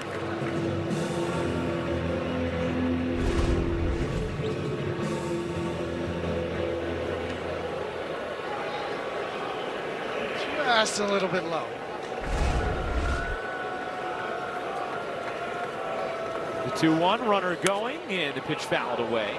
2-2.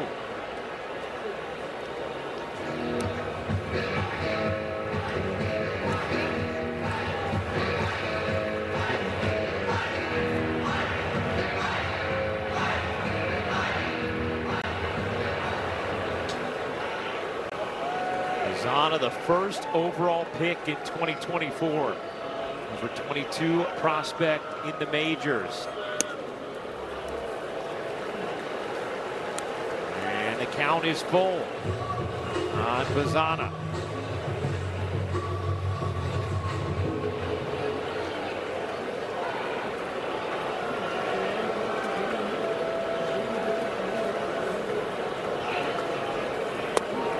Ball 4 as Bazana is on, and the inning continues.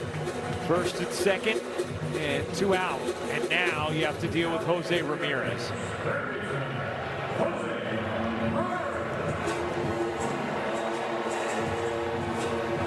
It's not the walk you want to issue.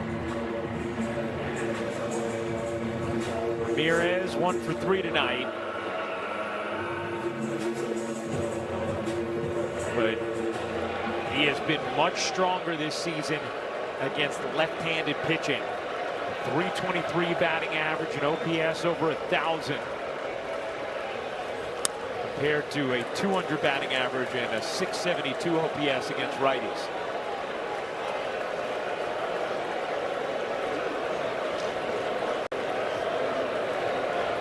On Ramirez. First and second, 2 out. And 2-0. How careful are you being if you're Yarborough here? I know it's third base, not first base that's open, but with the Lauder on deck, the lefty. He's trying to stay down and keep him on the ground.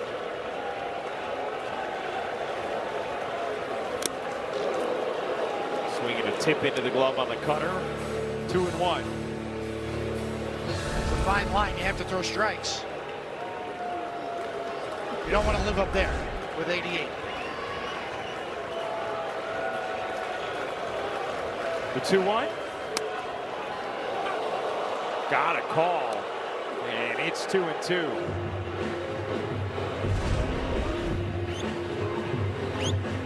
Generous call.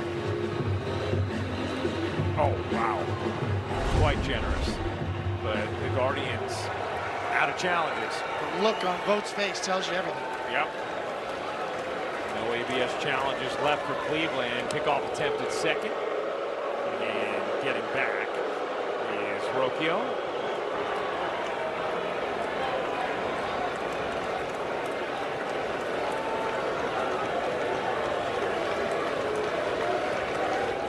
Two and 2 on Ramirez. The 2 on and 2 out. Pitch. Looping little liner into shallow left center. That is caught by Grisham to end the inning. But the Guardians take the lead. A 2-run homer off the bat of Anel Martinez. 5-4 Cleveland going to the 7th. Wednesday on Yes, host Gracie Cashman sits down with the Yankees ace Garrett Cole for a deep dive into numbers that have defined his career. Watch a new episode of The Story of My Number presented by the New York Lottery Wednesday following the Yankees coverage on Yes and the Gotham Sports app. Top of the 7th inning, Caballero leading off against Tim Herron. 3 consecutive scoreless appearances. Decent numbers on the year for him as Caballero smacks that into center. But right there to make the catch is Fairchild in center. And 1 away. Let's take a look at StatCast 3D, powered by Google Cloud. And how about the Oppo tacos from Ryan McMahon this year? Had another one tonight. It's become a thing.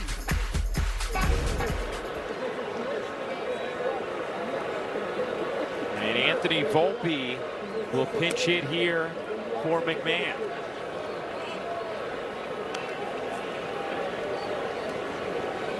Volpe has been struggling offensively of late. 3 for his last 25. Aaron Boone liked what he saw from his at-bats yesterday. A couple of deep flyouts, a walk. And he hits for the lefty McMahon here. Grounded to third. Comes up on Ramirez. He stays with it. And there are two gone.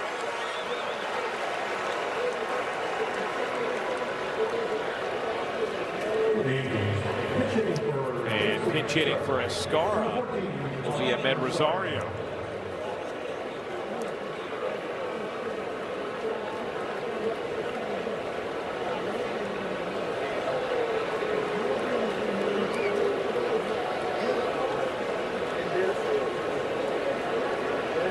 Rosario's had so much success against lefties since coming to the Yankees. Gets a chance here, down one in the top of the seventh.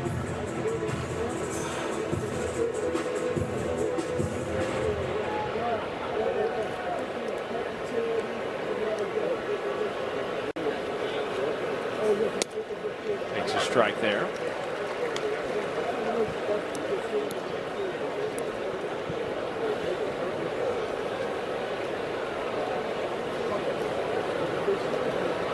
The 1-1 in there for a strike. 1-2. Nobody on, 2 out, 1-2 count on Rosario. Let's see. We just nicked that inside corner. The 1-2. And Rosario stays alive. Rosario spent parts of 3 seasons with Cleveland here in 21, 22, part of 2023.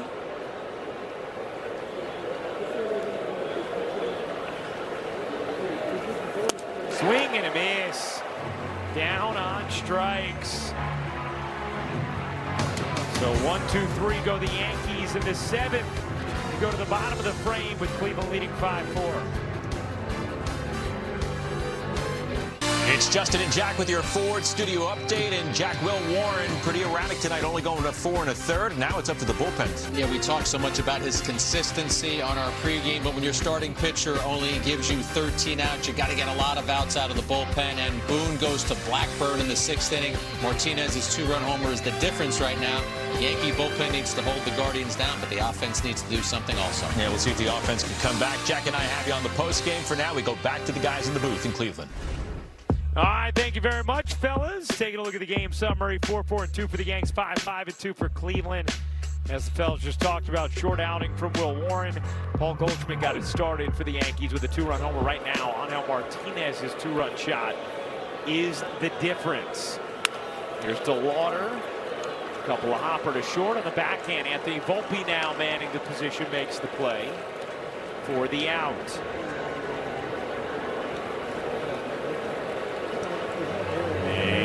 That's going to do it from Yarborough. Aaron Boone's going back to the pen. Plenty of relievers involved early. Will step aside.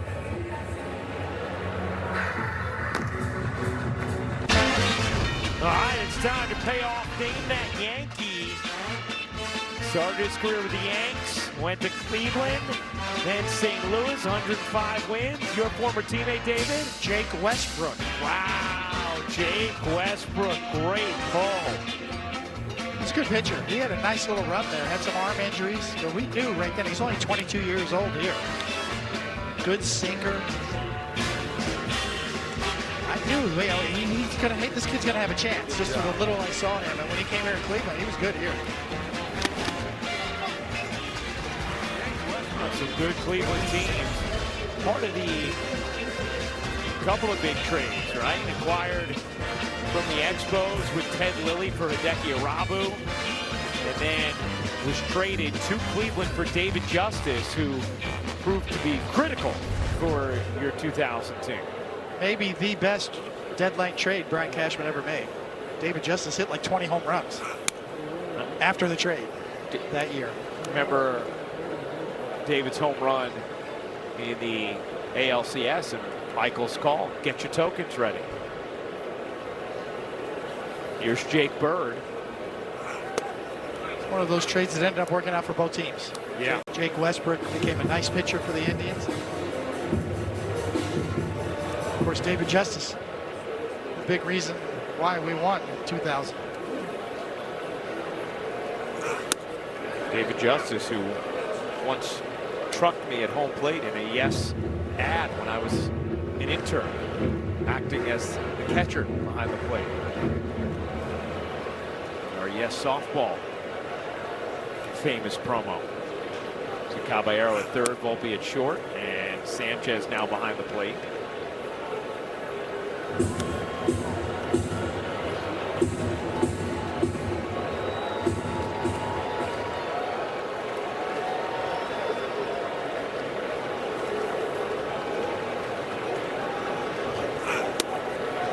That is down, and it's 3-2.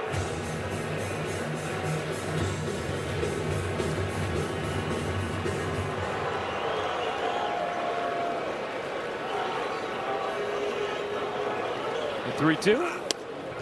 Strike three, got him looking. 2 away.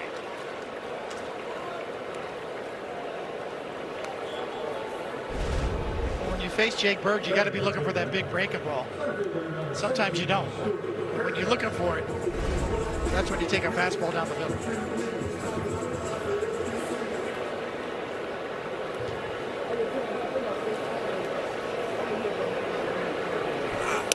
Here's Stuart Fairchild. His spot in the order was Daniel Schneemann, and David Fry pinch hit for him. Fairchild came in to play center field, and now he gets the at bat here in the 7th with 2 out, nobody on, and it's 2-0.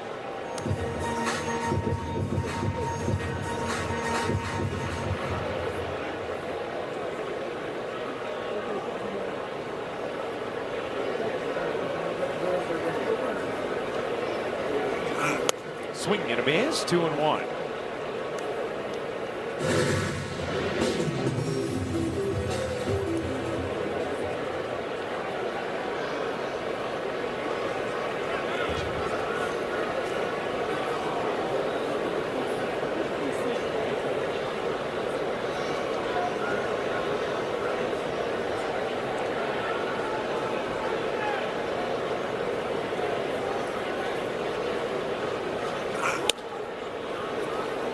Three and one now on Fairchild, with Angel Martinez, who has the decisive swing of this game thus far, on deck.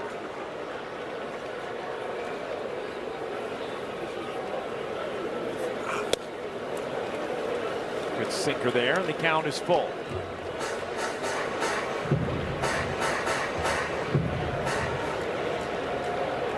Yankees will have the top of the order in the 8th, with Grisham leading off.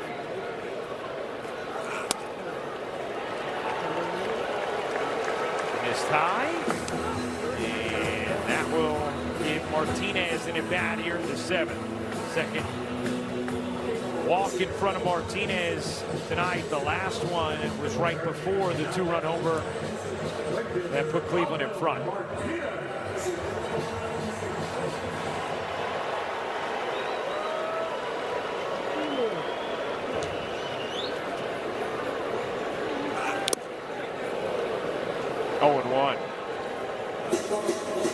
Martinez got a cut fastball right down the middle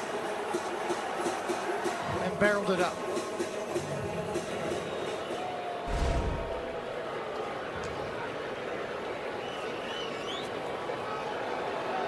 The 0-1, swing and a miss. 0-2.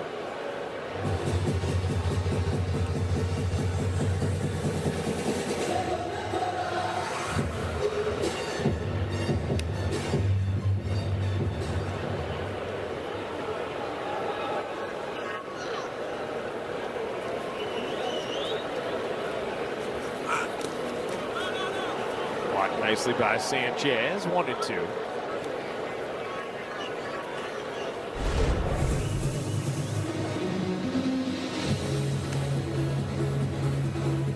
Both teams had to go to their bullpens early. So the last couple of innings have been a grind, piecing it together. Now it's Bird's turn. The 1-2. 2-2. You know, the hook on Martinez coming in. He now has 10 home runs. He's got some pop, but he will chase. See Bird trying to get him to chase. A breaking ball down and in. The back leg breaking ball is the spot to go here. Swing and a miss. Got him. Chasing the curve. Bird able to navigate around the 2-out walk. Yankees with the top of the order coming up in the 8th. Down 1.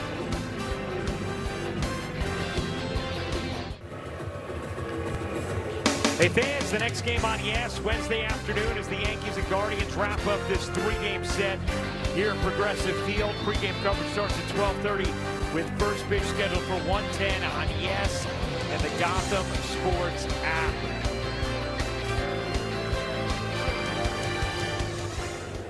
Top of the 8th inning, Hunter Gaddis, the new pitcher for the Guardians. 9 consecutive scoreless appearances. The Guardians a 5-4 lead on the Yanks. Top of the order for the Yankees here in the 8th. Trent Grisham been on twice already tonight. Takes strike 1. The ball. Getting ready in the Yankee pen.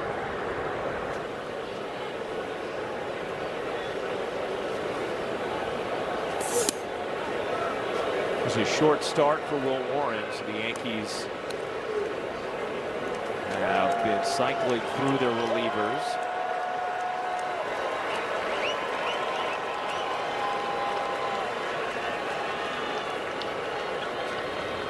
The 1-1. Chase to change, 1-2. There's some guys that, you know, when you hear a name, does the face fit the name? Kind of does with this guy, right? I mean, he looks like a Hunter Gaddis, right? A big beard. Yeah, that fits. The name fits the face. David, you are spot on. He absolutely looks like a Hunter Gaddis.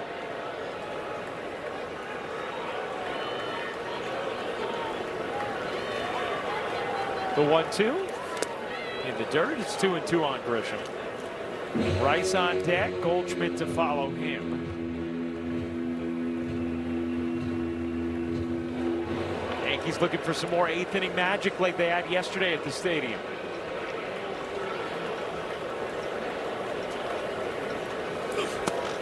And the count now full on Grisham.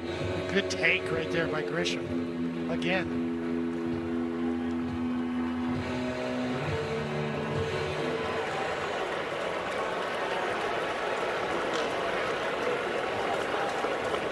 The 3-2.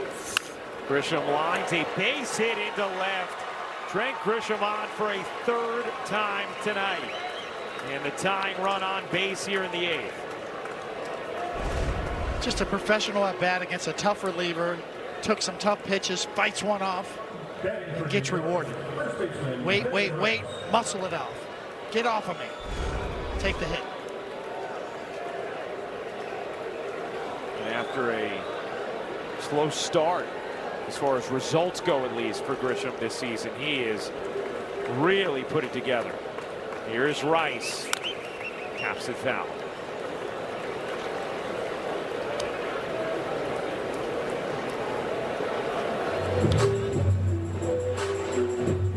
See what Rice has done. Serious damage against both righties and lefties. He is the go-ahead run in the box here in the 8th. Grisham leading off first. And that changeup is down. 1-1.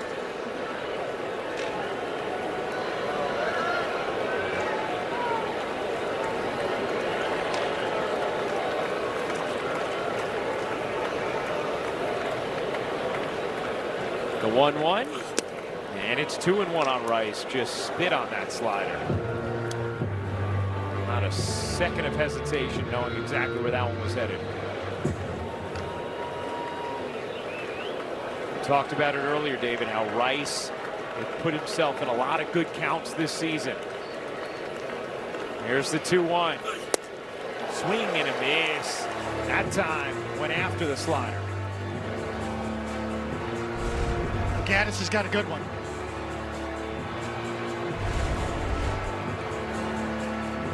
That one might have stayed in the zone. That was close. Yeah.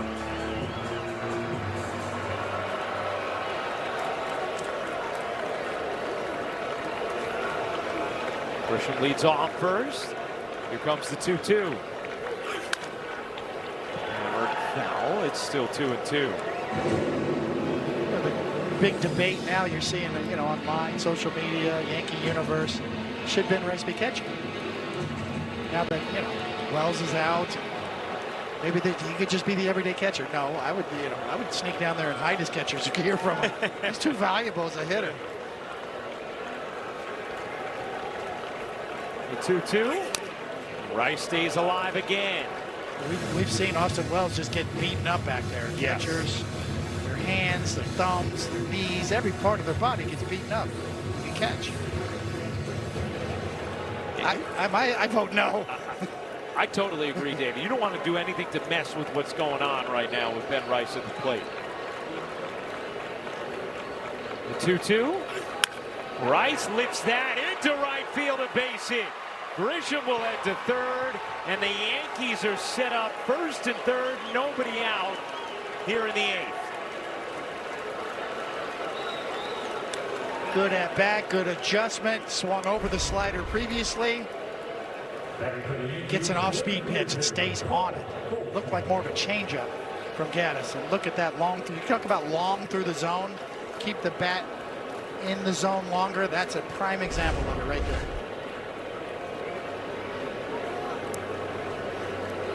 So first and third now with nobody out. You saw the strong numbers from Goldschmidt there with runners in scoring position, which you were talking about earlier, David.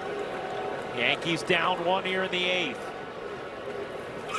And Goldschmidt takes ball 1. One thing you know that Goldschmidt has is a plan. He's faced Gaddis before. He knows what to expect. It's an RBI situation.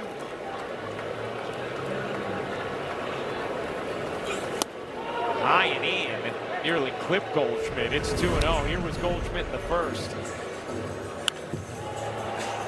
I don't know if that was part of his plan, but it sure worked for that guy too out there.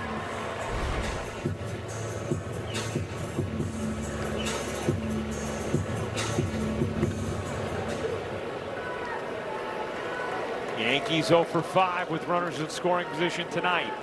Goldschmidt ahead 2-0.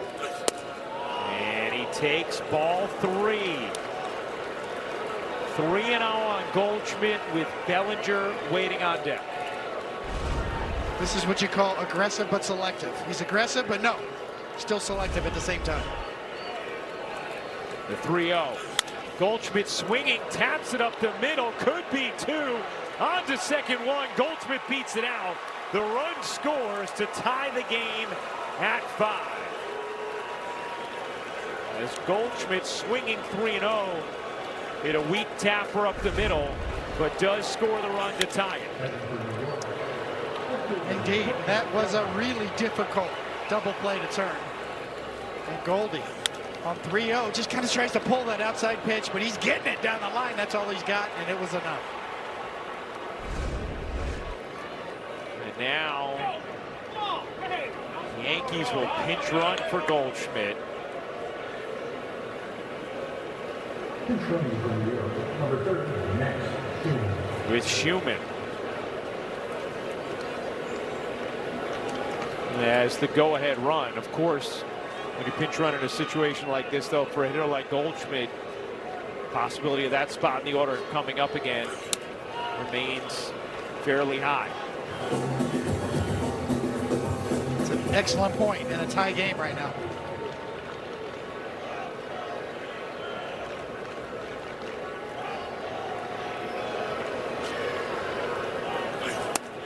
Two 2-0 on Bellinger.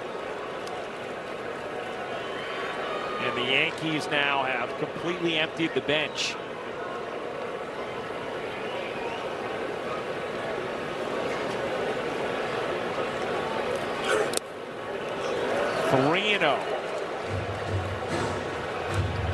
You've just fallen behind. Goldschmidt 3-0.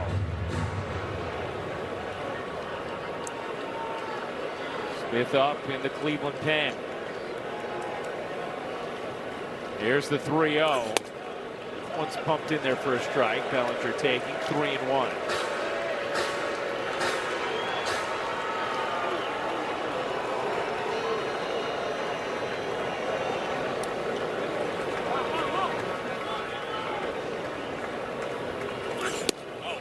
That's in there for a strike. 3-2. Bellinger had the sweet stroke in the 8th yesterday with the Yanks in front. 1 run already in here in this 8th. There goes Schumann as Bellinger rips it into center field, a base hit. Schumann will race to third, and the Yankees set up again. It's first and third with 1 out. And there, the pinch runner paying off for Aaron Boone and the Yankees. Playing for the win, yes. In a position to take the lead now. And Stephen Vogt will go back to his pen. Will step aside. Yankees threatening to take the lead here in the 8th.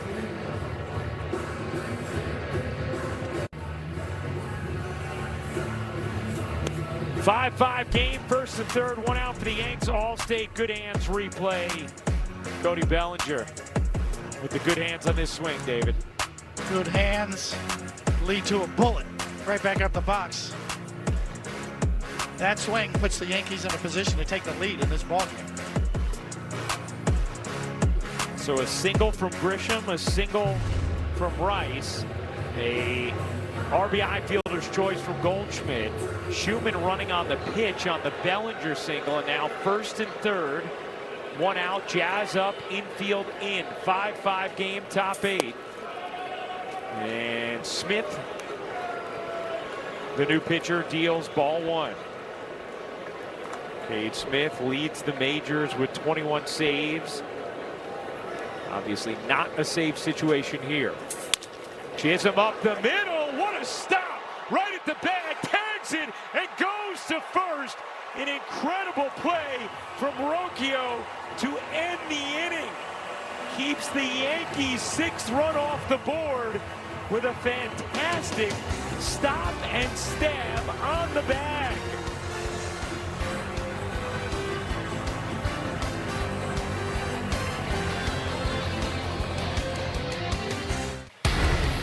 The Range Rover Sport Dynamic performer. How about this play to end the 8th? Well, especially considering that he made a couple of dubious plays earlier in the game that cost Cleveland, so he comes up with a game-saving play right there. And he loves it, and rightly so. Incredible play, gloving it, tapping the bag, firing to first, and it keeps this a 5-5 game as Duvall heads to the mound for the Yanks. See the tough numbers on the season for Duvall. Coming off a strong appearance, though. He will deal with 7, 8, 9 in the Guardians order as Stephen Kwan leads off. Yankees were all set up, had everything brewing with first and third. And 1 out, 1 run already in, but that play by Rocchio keeps it 5-5. Now Duvall trying to do the same on the mound, and he deals strike 1.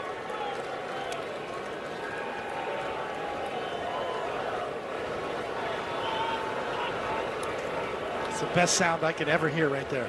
What you just said. Strike 1. If you're a pitcher, nothing better. Even strike 2 is even better. Love that 0-2 start. That's the mission for every pitcher in every at-bat. Unless it's a 1-pitch out. 1-2.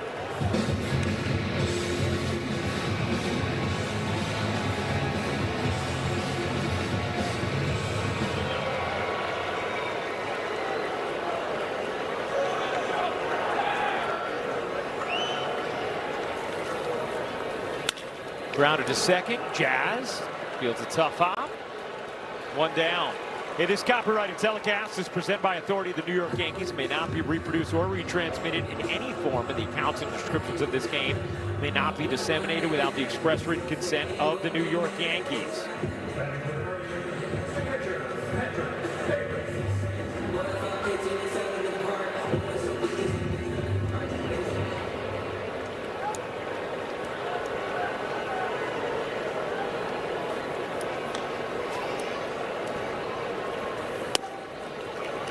Bailey takes ball one.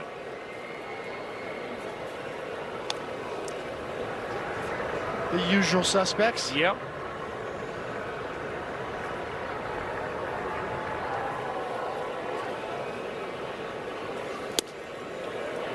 Swing and a miss. 1-1.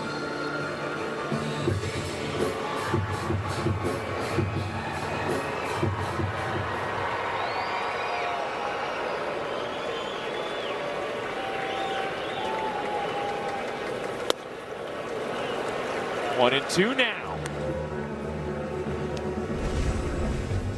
I'd like to bottle up these last two sliders that he's thrown. Those are dandies.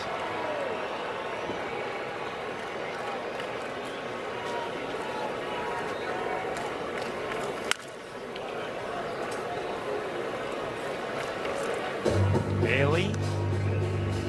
1 for 3 on the day, a double, a run scored. Ground out and a strikeout. 5-5 game, bottom of the 8th. These two know each other very well. Bailey was Duvall's catcher in San Francisco. How'd you feel when you would face somebody who used to catch you, David? I didn't like it. I didn't like facing any of my ex-teammates. Jeter, O'Neill, any of them. The 2-2. Tip foul. Partly because they were good. They were hard to get out. That's a big part of it, right?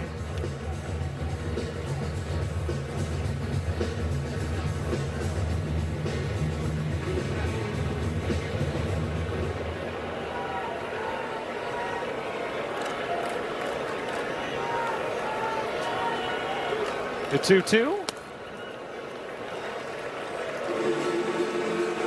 And the count is full.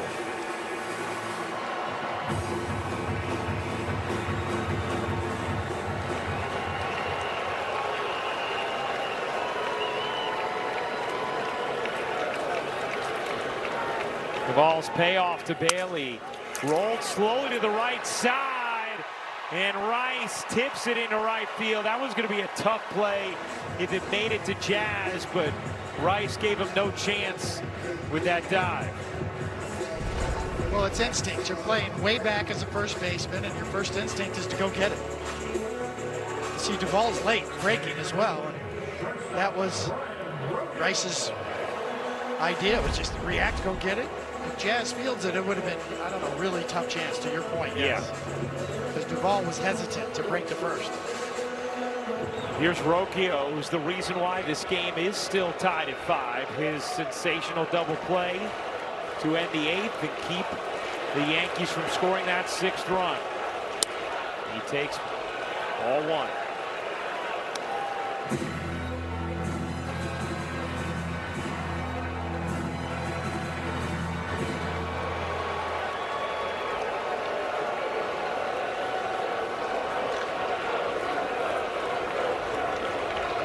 The 1-0. Line drive, center field. Grisham racing in. He makes the catch. Now we'll try and fire to first. Not in time, but incredible catch from Grisham. Guardian saying, hey, that hit the ground. So the Yankees throw to second just in case it did.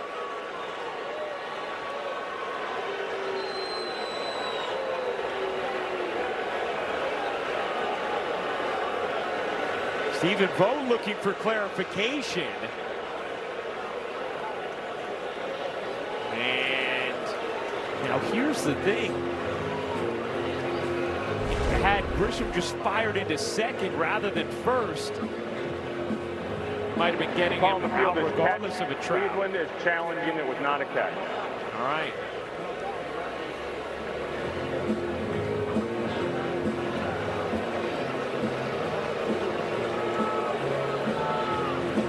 one thing you look for here too is not only the trap, which he did trap it, was did the umpires make a call? Did they call him out immediately? They called him out immediately. Yeah. Boat could make the argument that the runner should be allowed to go to second base. Right. But it shouldn't be a force out. I think that's what Boat was probably arguing when he went out there with the umpires. Was he made the call? Who made the call? We didn't see a call. That's what Bailey's saying over there. No umpire made a call.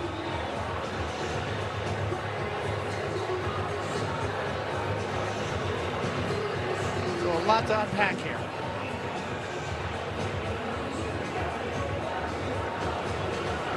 Grisham, a little bit of a late jump on that too as well, coming in from center. Those line drives a little bit off the end of the bat. After review, the call in the field is overturned. It was not a catch. The runners will be placed at first and second. That's such a tough one, David, like you said, because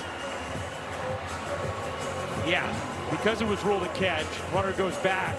But in actuality, he wasn't that far off the bag where maybe Grisham would have had to play at second. Right. I mean, the umpire made the call, then he made the call, and the call was overturned. So this is the right placement. So it'll be first and second after the trap with one out, and now Aaron Boone is going to go back to the pen. Will step aside. 5-5 game in the 8th.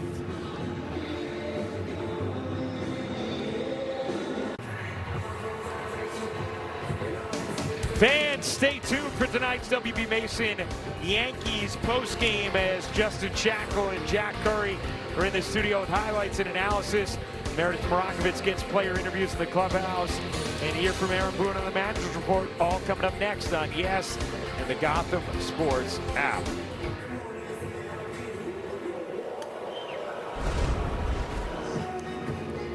Now, trying to see which umpire made the call here, David. Well, the umpires have rotation, so the second base umpires got the call at second base. So it's the third base umpire who made the call. Yeah. Who actually made the out call. And I think Bailey or the base runner said, I can't see the third base umpire. Then right.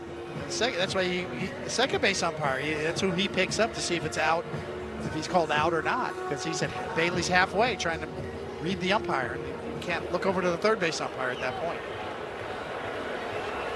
So now Tim Hill on after the overturned ruling. Ball was trapped, and it's first and second, one out. Been a lot going on here over these last couple innings, huh? We got action. We got action. And you know what? Tonight we got length as well.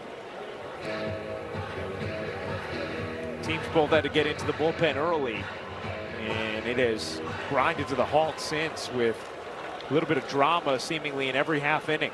A lot of deep counts. Lozana fouls that back, and it's 2-2. Well, we found out in his last at-bat that Lozana likes chocolate. That's what Tim Tams are, chocolate biscuits. And Milo is also a chocolate malt powder. So that's what his dad sent him. I love when we learn about different foreign delicacies. That dude likes chocolate. Yeah, 5 pounds of chocolate. That's a lot to travel with. I don't blame him. You got a little chocolate first in the booth tonight in your omega-3 mix. It's not a biscuit, but it'll do. High and in. It's 3-2 now on Lozana. With first and second, one out.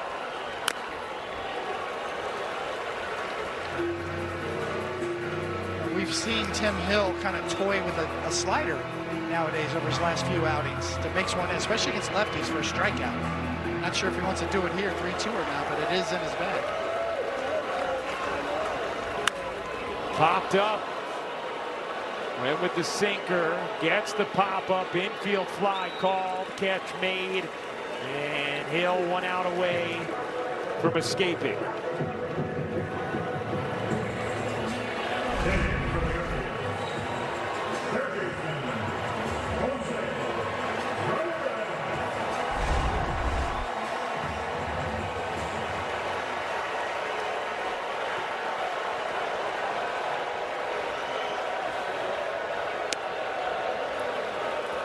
Strike one.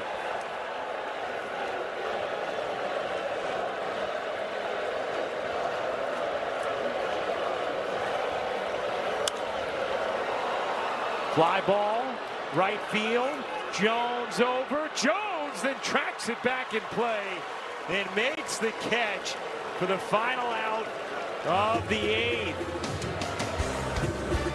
Was lurking in foul ground and had to follow it back into fair. Tim Hill says, woo. All right, here we go to the 9th inning. Spencer Jones leading off, tie game. Great job by Tim Hill, stranding 2 runners. And it's 5-5 with Jones leading off against Cade Smith, and takes a vicious hack. 1-1. He's going to have to tune it up because he's a little tardy. Hear the pop of the glove. Not all 98 sounds the same. He's got a good one. Cleveland has a stable of hard throwers. Off the back leg, trying to catch up, could not. 2-2. It'll be Jones, Caballero, and Volpe. Late. The 2-2. Taken the other way. What a beautiful piece of hitting from Spencer Jones. And the go-ahead run is on here in the 9th.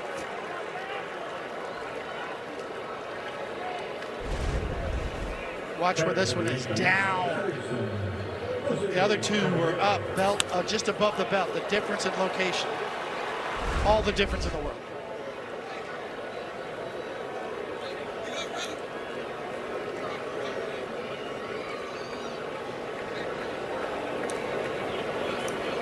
Here's Caballero.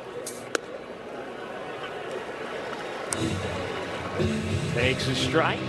0-1.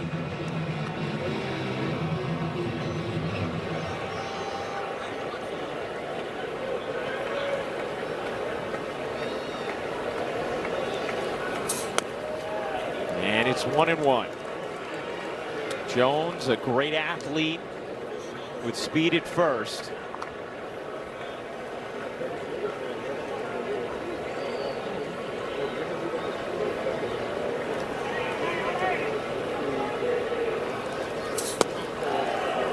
Two and 1.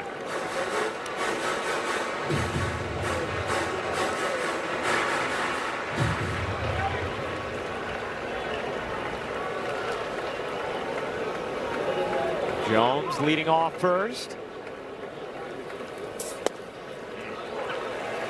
That buckling sweeper. It's 2-2.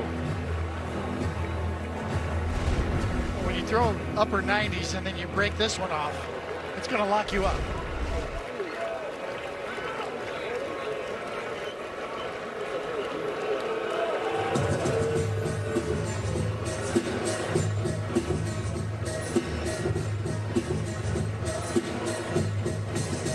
For 11 in stolen base attempts in the minors this season.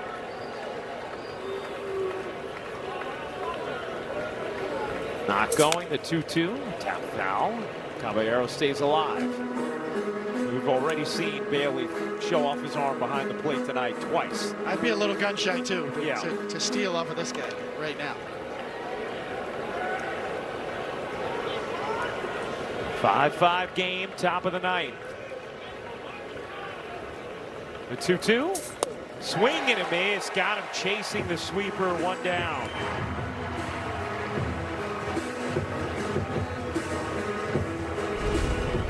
Overpowering stuff.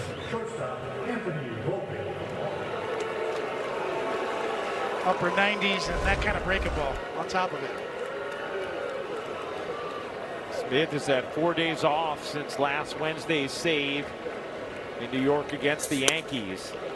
They'd give up a run in that game. Volpe, pinch hit for McMahon in the 7th and grounded out to 3rd. Here's the 0-1. 100 miles an hour that just missed. 1-1.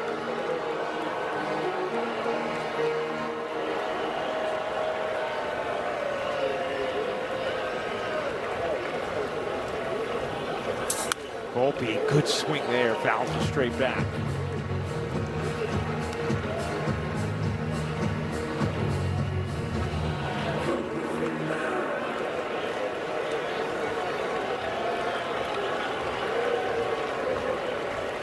The 1-2 went around, strike 3. 2 away. Another look. We've had a few of those tonight. I'll let you be the judge at home. Here's Ali Sanchez with Jones at first. 2 down. Ball 1.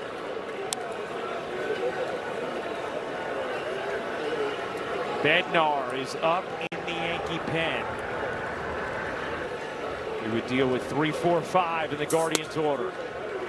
1-1 on Sanchez.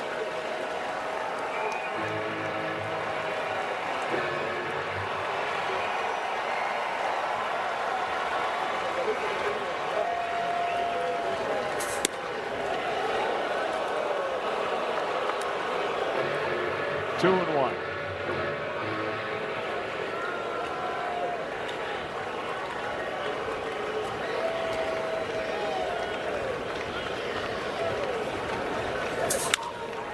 Line foul. 2-2. That would have been interesting to watch Spencer Jones run on. Yes. Or double down the line. Thinking the same thing. If that thing got in the corner, watching him gallop. 2-2 on Sanchez. Top of the 9th, tie game. 2 out. Swing and a miss. 3rd straight strikeout from Smith after the leadoff single from Jones. It's up to David Bednar to push this game to extras. We go to the bottom of the 9th.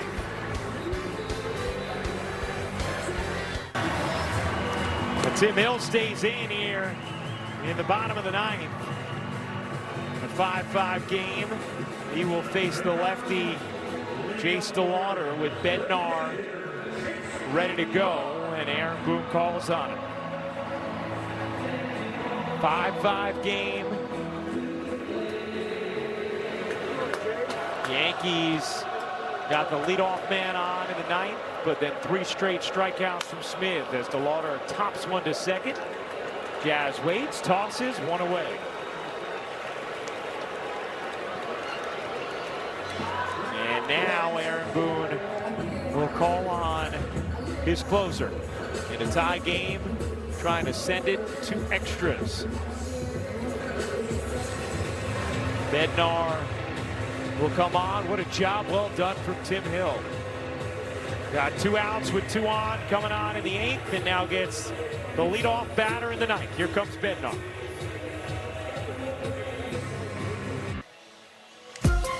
All right, taking a look at the Yankees' upcoming schedule. Tomorrow night on Prime, 6:40 first pitch. Then Wednesday afternoon on Yes, a day off. And the Yankees in Toronto then for 3 before coming home to host the White Sox and the Reds. First order of business, though, sending this game to extras. David Bednar on. And the Yankees in a 5-5 game with the Guardians.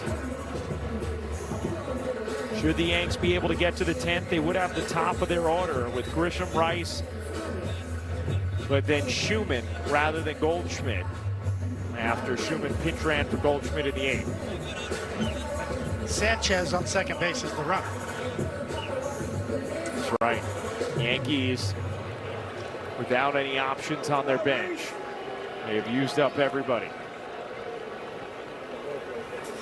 As Bednar deals a strike to Rhys Hoskins, who pinch hit earlier in this game for Kyle Manzardo.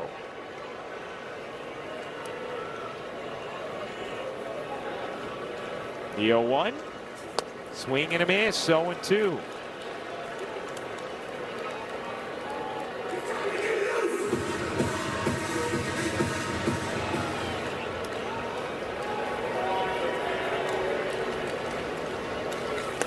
Swing and a miss. Scoots away from Sanchez. Flags it down. Tosses in time to complete the strikeout.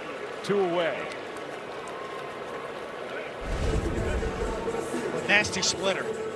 Bottom just dropped out of it. Sanchez back there calm and cool. All you got to do is go pick it up. Throw it to first base. Here is Stuart Fairchild. Ball 1.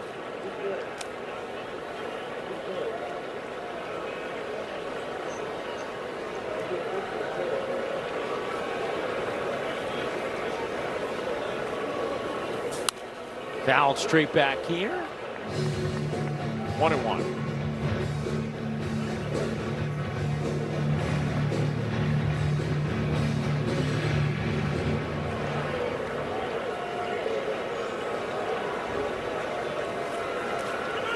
Time call by Fairchild.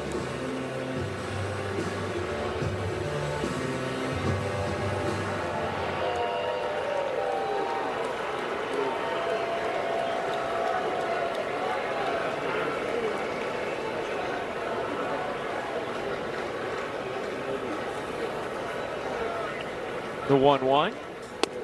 In there for a strike, whispering over the inside corner. It's 1-2. Another look at this running split finger. Borderline. And Cleveland out of ABS challenges. Swing and a miss. Bednar with another nasty splitter. Comes up with another strikeout. To the 10th we go. Top of the Yankee order coming up.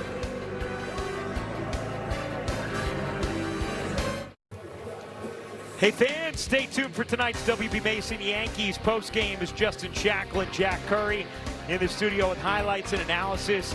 Meredith Marakovitz gets player interviews in the clubhouse, and hear from Aaron Boone on the manager's report. All coming up next on Yes and the Gotham Sports app. You know what I really like about this stadium design is the old light towers. Yeah. Light towers give it kind of that old school feel. Little feel to it. Light tower power. Robert Redford, the National. Natural. Sean Armstrong, the new pitcher. Ali Sanchez is the runner at second as we start extras. Grisham, 2 hits and a walk tonight. Swings and misses here. It's 0-1.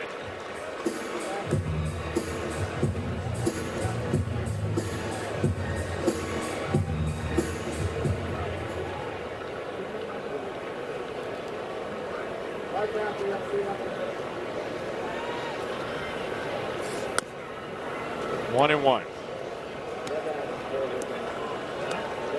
Yankees in extra innings, the best home team since 2020, but the worst on the road, 16-31.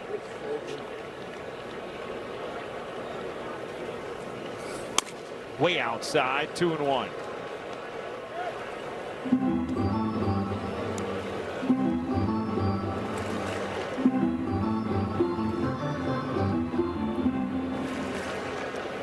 Game since coming off the IL, missing a month with the right groin strain for Sean Armstrong. Here's the 2-1. Grisham drives that to left field. Quad back on the track, makes the catch, fires in, and Sanchez retreats to second.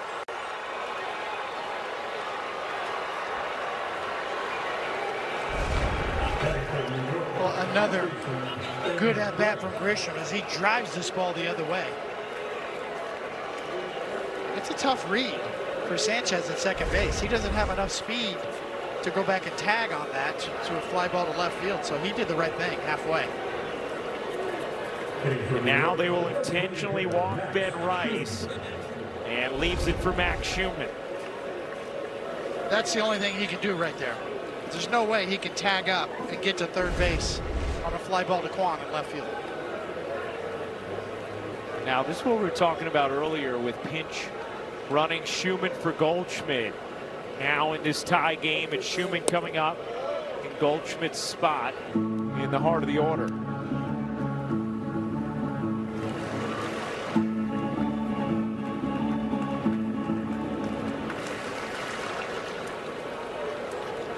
First and second, one out, top 10. And it's 2-0 on Schumann. Schumann's done nothing but good things since he's become a Yankee. He's in another position right here. When you're a utility guy, make yourself indispensable, and he's got another chance to do that right here. The 2-0 takes a strike, 2-1.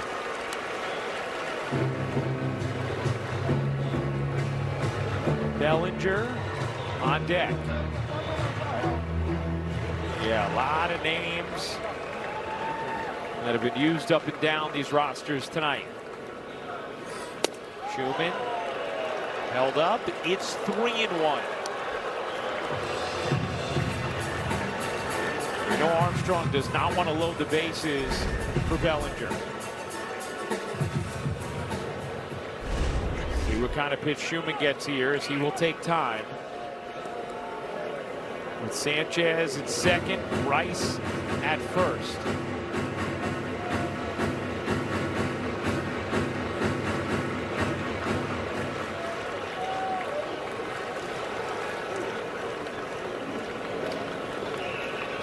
And the 3-1. Called a strike. Schumann's going to challenge it. And he The feels pitch was called a strike. The batter's challenging. very confident about it. He's undoing all of his garb. And yeah, that's why he was confident. The call is overturned. It is ball 4. The shoe with some swag on ball 4. Swagalicious. I mean, wow. This is confidence. Look at that. Oh, yeah, I got this. Yeah. He was right. He was indeed. And once again, like you said, David, in the mix in a positive way, working a huge walk there to set things up for Bellinger. I like it, you know, that lights up a bench. You see somebody like that. Absolutely. That's some energy. Bases loaded, one out, 5-5, top 10. Bellinger, what a rip, fouls it straight back.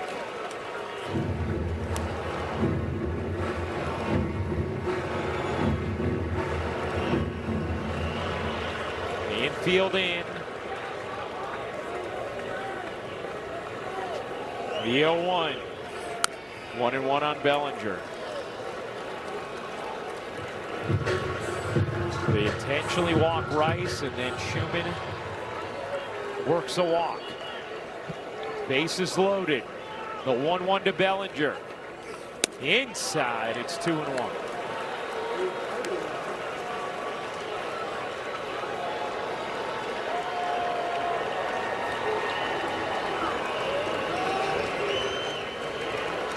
Armstrong's 2-1 coming to Bellinger. Tipped into the glove, and it's 2-2.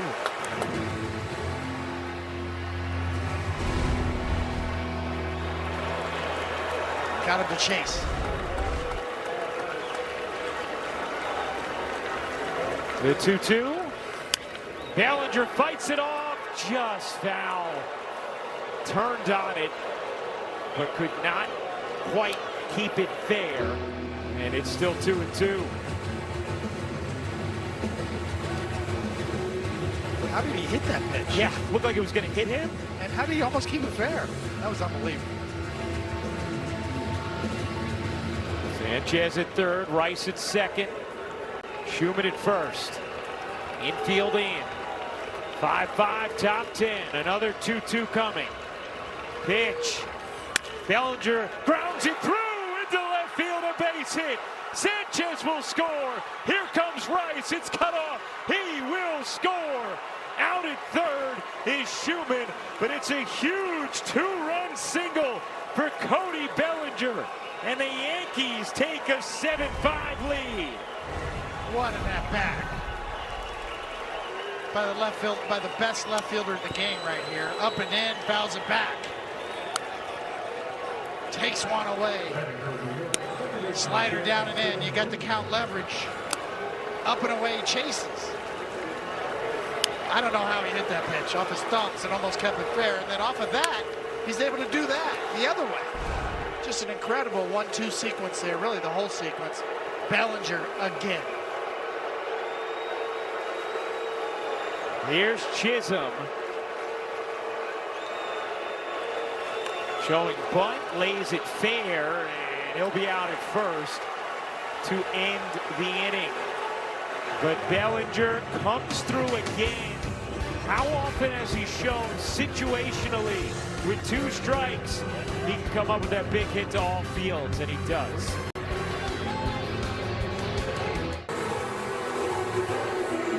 Well, Cody Bellinger with a big 2-run single to put the Yankees in front 7-5. Both teams have been 0 for 8 with runners in scoring position on the night before that hit. And now it's up to Bednar to lock down the win. The runner on second immaterial thanks to the second run. And Schumann, he headed for third, got thrown out trying to draw the cutoff and assure that Rice would score, which he did. Yeah, that's textbook base running. That's what you're taught. Here's Martinez, who has a 2-run homer tonight. Off of Blackburn in the 6th. That put Cleveland in front. The Yankees were able to tie it in the 8th on an RBI ground out from Paul Goldschmidt. Bednar had a couple of vicious splitters for strikeouts in the 9th. And another nasty one right there. Yeah, it's gotten better over the last 5 outings or so. The 0-2. Martinez able to hold off. The thing about a pitcher who throws a split finger like Bednar does, and I know in my experience on the mound, you can get to a groove with it. You get a feel for it, you get confidence. You start to manipulate it a little bit, throw one that you miss with, throw one for a strike. That's what Bednar's got working right now. The 1-2. 2-2. Just to take it back to Bellinger for a moment, David.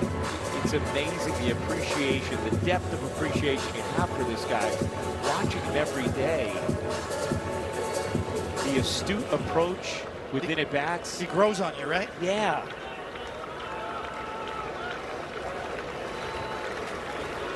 The 2-2. And now 3-2 on Martinez. So 3 straight balls thrown by Bednar.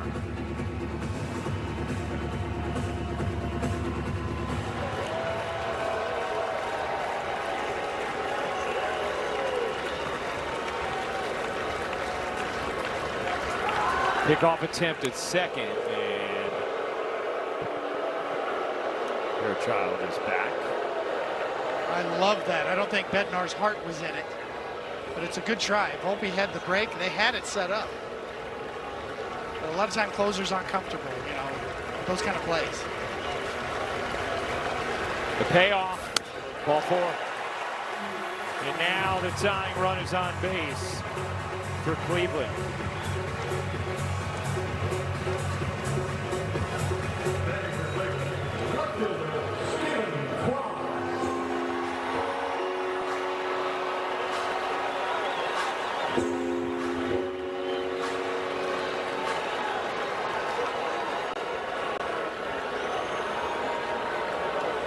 Yankees 0-3 in extra innings this season.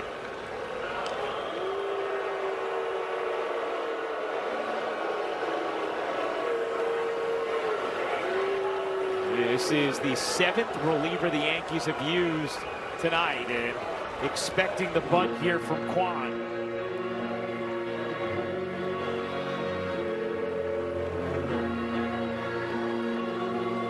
Rice pulled in at first on the grass.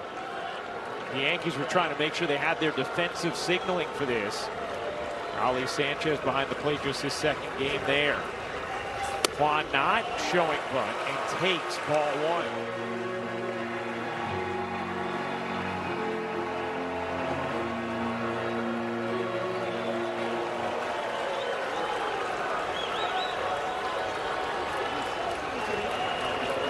Caballero in on the grass at 3rd. Again, Kwan swinging, lifts that down the left field line. into the corner off the netting foul. 1-1. So now if you're Rice and Caballero, you're going to back up a little now? Certainly Caballero's got the option. Because Quan does like to slap it the other way, but with just one strike, you still have to be aware. Rice has backed up. Caballero still in on the grass. And it's 2-1.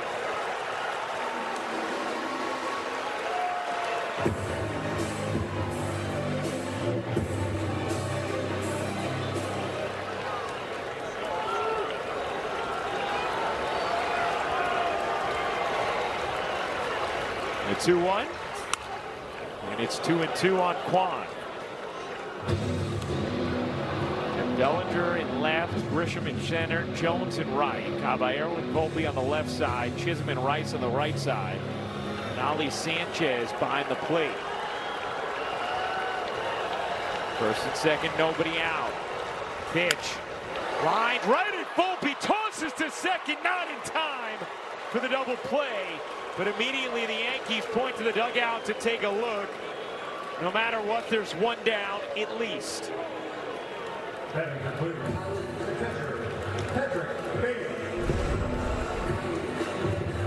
Just off the end of the bat enough, and the play at second is a good call.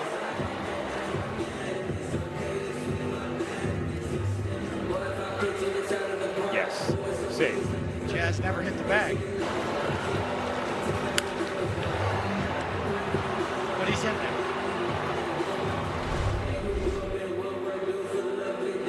So a huge out there from Bednar. And now he will deal with Patrick Bailey, who has 2 hits tonight. A double and a single.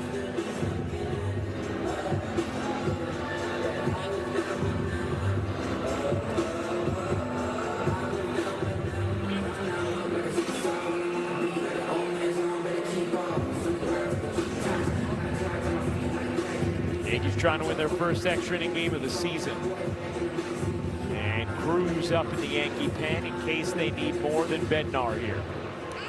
18 pitches thus far for Bednar. He's recorded 3 outs thus far.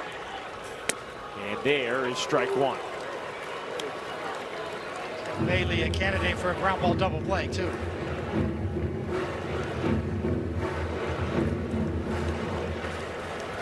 Yankees with a 7-5 lead, bottom 10. 0-2.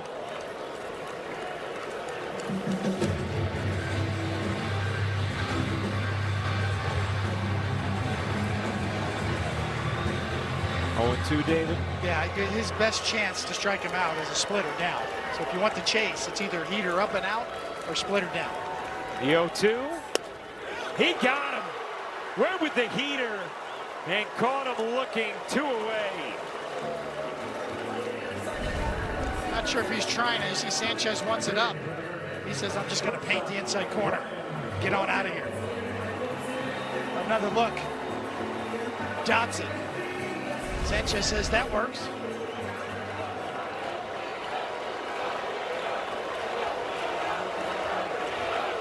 Two out now, 2 on. Just missed there, 1-0 to Rocchio, who had a game-saving double play that he gloved, stepped in the bag through to first in the 8th. Now trying to provide some offense. It's 1-1. Rocchio had one thing on his mind with that swing. Bednar had another with the splitter down. 5 homers on the season from Rocchio. Here comes the 1-1 from Bednar. That's high, 2-1. Yankees took the lead in the 10th thanks to a 2-run single from Cody Bellinger.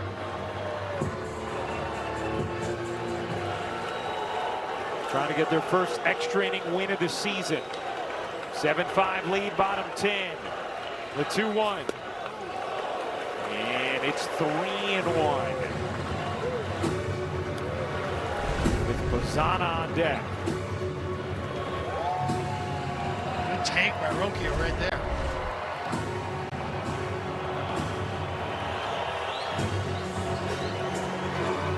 Fairchild at second. Martinez at first.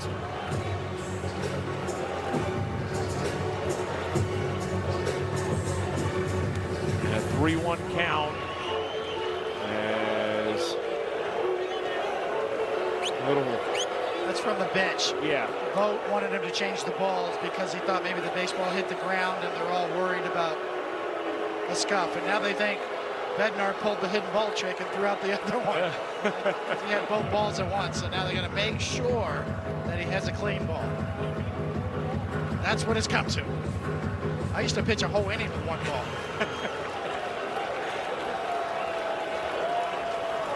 3-1 on Rocchio. Swing and a miss. And the count is full. Third ball was the charm there for Bednar. Splitter to get back to 3-2. Merry-go-round will start. 3-2, 2 outs. Yankees a strike away from victory. The payoff from Bednar. And a look at second first. David, you going back to the splitter here? I think so, because just threw that one he just threw before. That works.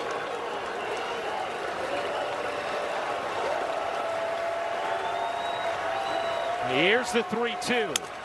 Roll to the right side. Jazz gloves and ends it.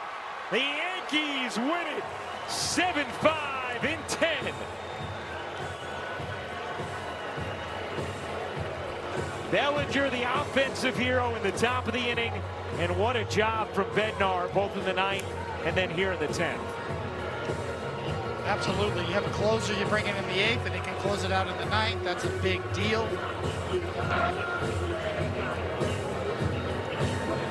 Aaron Boone feeling it. 3 hours and 41 minutes, and it ends right here. And he did throw another splitter right there, and it worked. Game over.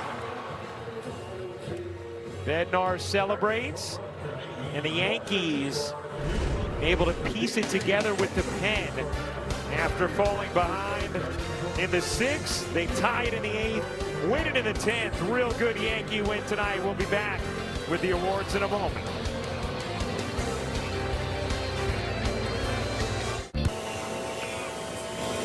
Yankees win it 7-5 in extras. Time for the game-changing drive of the game, brought to you by Audi and the all-new Audi Q3. Back to the 5th inning. A breaking ball. That at first we thought was a double, but then upon further review, yeah, it's a homer. Number 7, Mr. McMahon, player of the game. The Chevy player of the game. This man, Cody Bellinger. 2 for 5, 2 RBIs. Not bigger than that one. What a great at-bat. Clutch situation. 7-9 and 2 for the Yanks, 5-7 and 2 for the Guardians. Unusual in today's day, 3 hour and 41 minute game. Bednar the win, Armstrong the loss, Bellinger the key at bat with that 2-strike, 2-run single in the 10th. And the Yankees win their first extra inning game of the season. Coming up on the Yes Network, stay tuned for the WB Mason post-game show with Justin the Jackal Shackle and Jack Curry. Special thanks to producer Josh Isaac, director Michael Cooney, Mike Webb, and our executive producer is Jared Ames Boschner. Join us again tomorrow when the Yankees continue this 3-game set at Progressive Field. Coverage begins at 5:30 p.m. on Yes. Pre-game coverage begins at 6 o'clock on Prime, with first pitch coming shortly after 6:30. Once again, the final score, the Yankees 7 and the Guardians 5. For David Cohn and Meredith Morakovitz, I'm Ryan Rucco. The Yankees come up with big outs and big hits late, and a big win in Cleveland. Yeah, Booney. Now let's go to Justin Shackle and Jack Curry, who are standing by with the post-game show. Fellas,